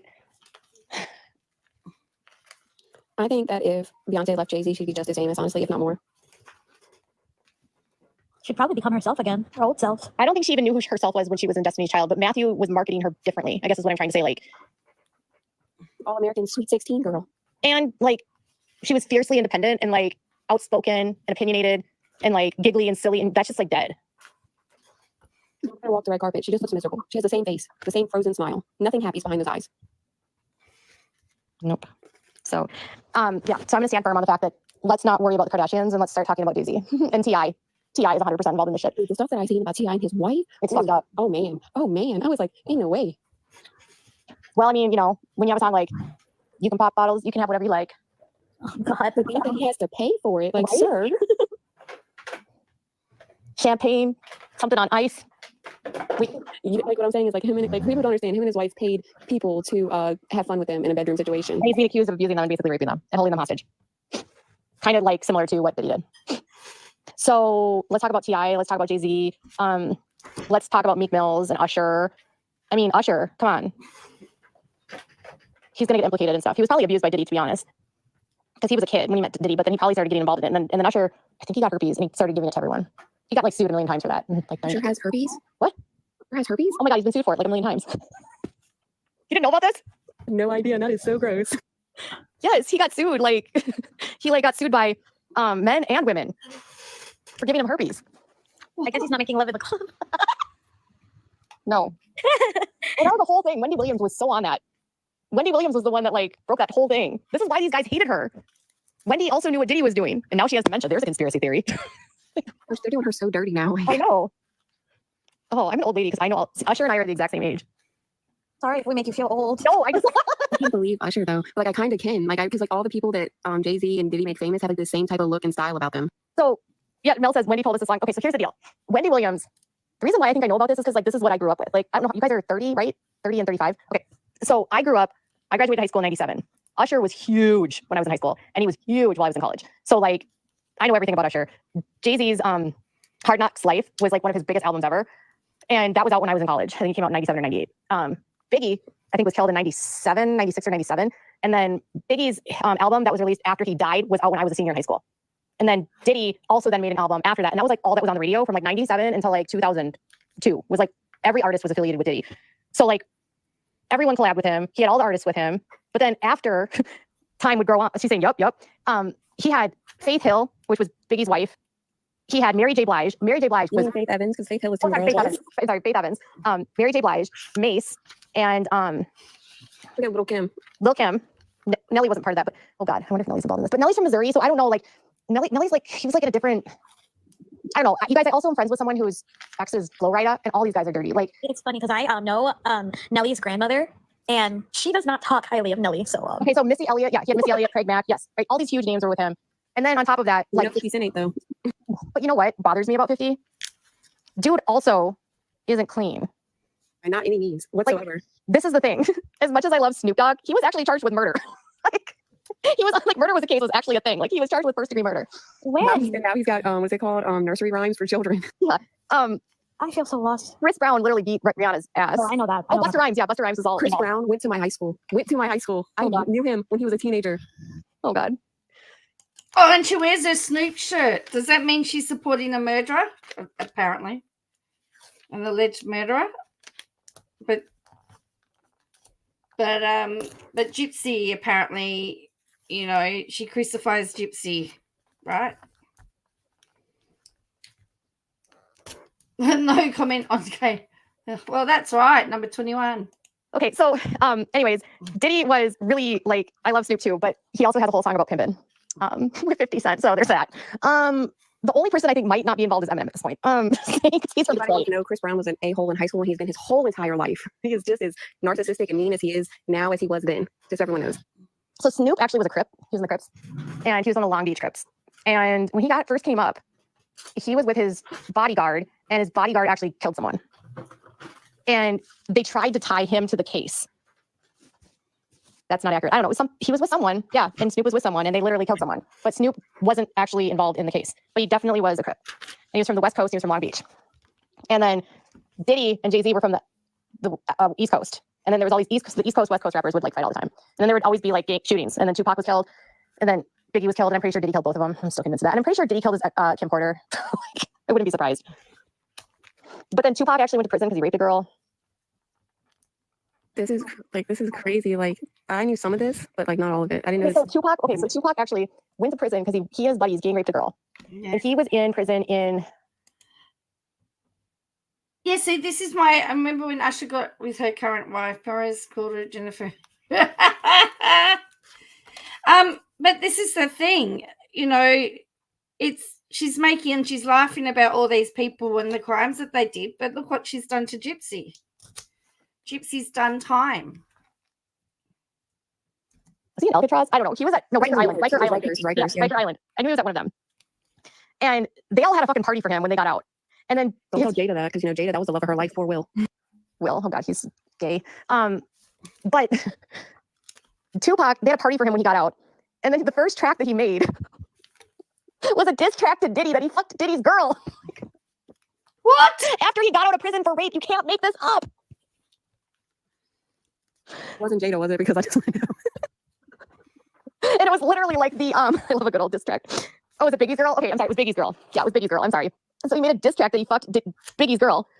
And like apparently that like spawned off. And so Diddy was involved with these dudes that ran the Crips. He got in with the Crips in LA. And the guy actually that's on trial for Tupac's murder has gone, like he has never changed his story that Diddy offered him, basically made a hit and said like he just made it known to this group of Crips that he would pay them to kill Tupac. And that's how that happened. And 3 of the guys that were involved in that murder are dead now. And the only person alive is like either on trial or be on trial. But Diddy never actually paid them. So he basically like put out a hit and said he was gonna pay these guys, and they never paid them. So then that idiot went on all of these like podcasts and talked about it. And he also wrote a book about it, and he never thought he'd get charged. Yeah, but yeah, as you say, there is no allegedly. I mean, it's all alleged. Unless it's gone to trial and there's been a conviction, everything's alleged. Unless you're going to reveal your source and say, well, this was proven in such and such. And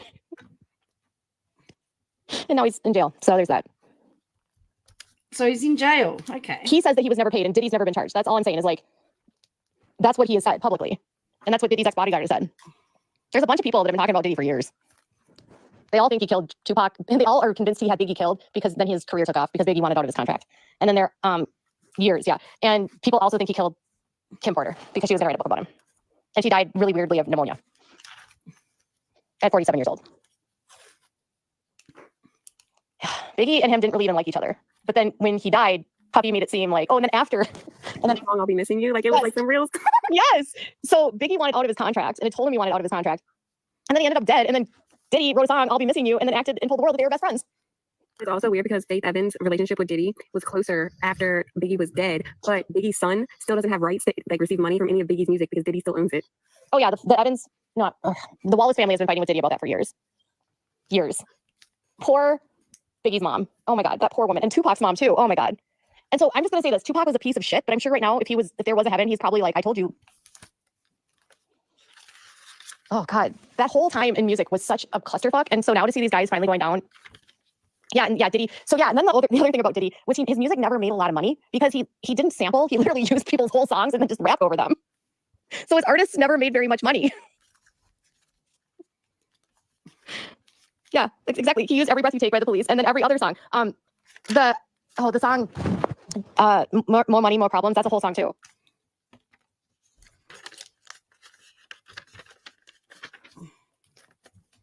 All right, I think there's only 8 minutes to go. And like this was, and then she went on live Sunday.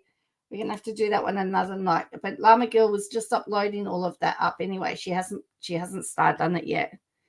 All right, so now we're gonna do the last clip, which is 8 minutes long. And signed to these contracts. I'm just glad there's someone in the chat that remembers this time period as much as I do. So the artists would all get mad because they wouldn't get paid and they would be like, there'd be no money. And then Diddy was always getting sued. Yes, Sting was making $5,000 a day at one point. Oh God, every song was a whole ass sample of a whole song. His music was terrible. Oh yeah, the nightclub shooting with J-Lo when he literally did shoot that woman and then Shine took the rap for him. Oh God. And he was such a terrible rapper himself. It was just a whole thing.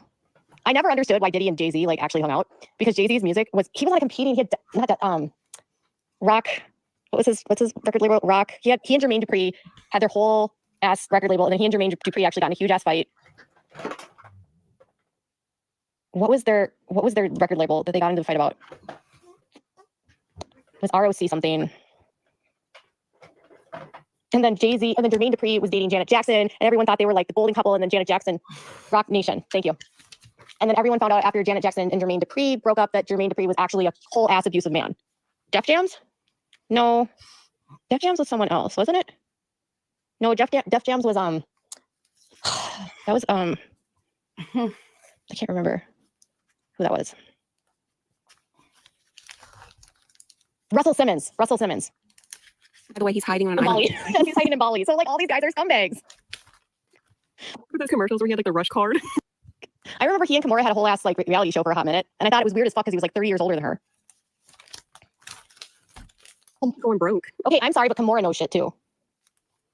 Kimura knows stuff. We don't just run to Bali. You just don't. Well, and Russell Simmons and Diddy were besties, and like Kimura and Kim Porter were besties. And it was some bullshit when the raids happened. Kimura did like a whole ass post about prom for the girls. I'm like, these poor women.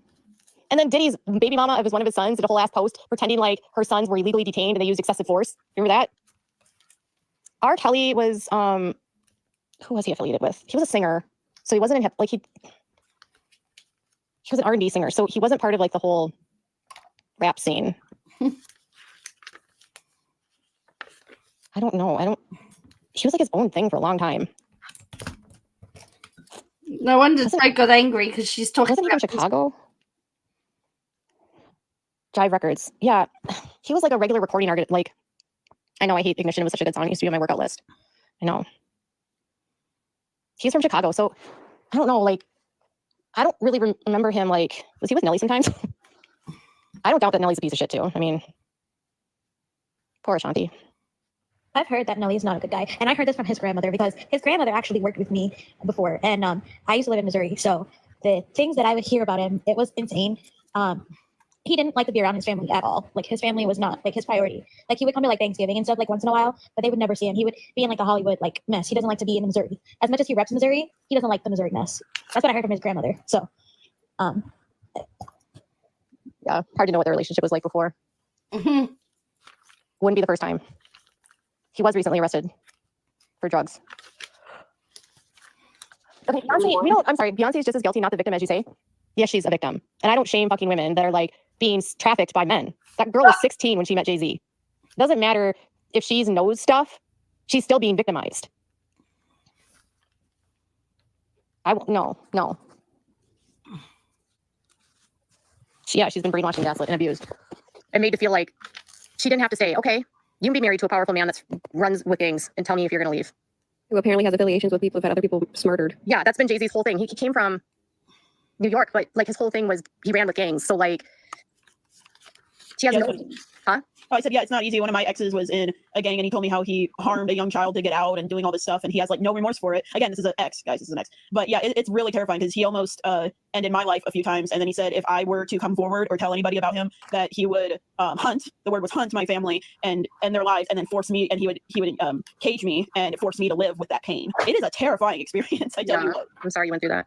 No, thank you. But yeah, it's really scary. Add to this that Jay-Z was 12 years her senior. She was literally a child when she met him, and he was already a multimillionaire. She had never lived on her own. She literally moved from her dad's house to in with Jay-Z, and he is a billionaire now, and all of his friends have had women or people around them killed. And then you tell me how easy it is for them to leave. Bodies are around these men everywhere. People around them are dead. It's scary for sure. I don't blame Kimora Simmons at all. I'm sure she was abused too. Very popular that this happens to women. Like even Celine Dion, like oh God, and her husband. Yeah, her late husband Renee. That's disgusting and messy. But yeah, I don't know how she feels about it now. But yeah, that was sick. She was a child when she met him, and then she married him. It's disgusting. It was always disgusting, and everyone in society thought it was disgusting. But you had like people just apparently said nothing about it. Her parents were perfectly fine with this. It was weird. I've watched so many full documentaries about her. Like people have gone like deep into her history. Of course they were, because he made her famous, and like some parents have no soul. Oh, he some of the Disney stars where their parents pretty much just offered them up. Yeah. All right, I gotta go, you guys. Clive Davis is a whole other story for another night. It's late. Thank you all for joining me. Thank you for being here. I'm so happy you're here, and I can't wait for another one. Good night, guys. Good night. Okay, so that was it. I agree with the whole Celine Dion thing, but it's interesting that at the end of the day, though, they weren't married until she was legal age. I mean, the same allegations have been said about Elvis too, by the way. So,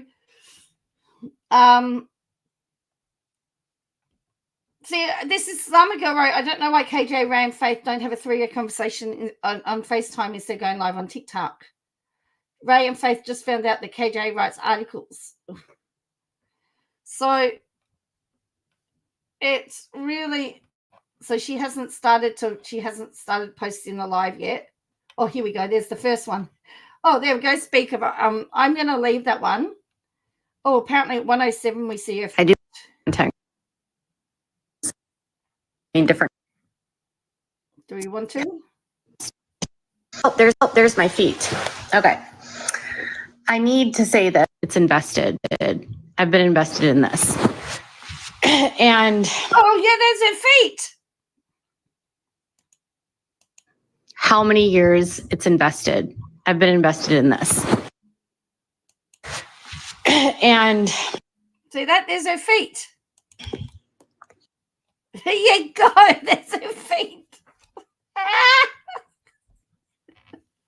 All right. Yeah. So we're going to. I'm not gonna watch it all now. We'll have to come back. I'll have to come back tomorrow night now and do it all again. I don't. Oh yes. So what's tomorrow? Tomorrow's Tuesday. I'll be on Tuesday night. Wednesday's actually my birthday, so I'm not going to be.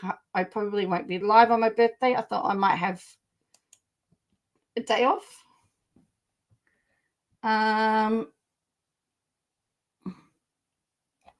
Yeah.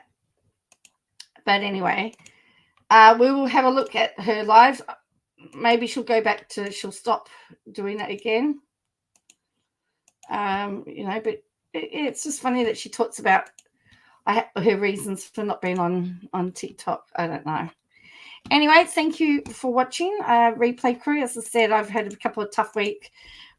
Keep an eye out. I'm going to put up. I did do some videos of as I arrived at the show and as I was leaving at the show. But after I had my fall at the show, that sort of stopped. Because I got more and more in pain. So it was just a matter of when I would finish, I would just head home as quickly as I could. to have a shower and get to bed. So I will be putting those together. But I'll show you some of the stuff that I did and some of the stuff that I ate. Yeah, have a day off. No, I've got to work. I've got to teach on Wednesday. I'm not happy. I've got school. Going out for dinner with the family on Wednesday night, so that will be good. And I'm home alone at the moment because my son's house sitting for my sister. So it's very, very strange having the house to myself. So yeah, so that's really bizarre as well. So that's a really strange feeling. But anyway, I will catch you later, and thank you for watching. And until next time, please try and stay out of trouble and behave yourself. Hit like and subscribe, and I'll see you next time. Bye for now.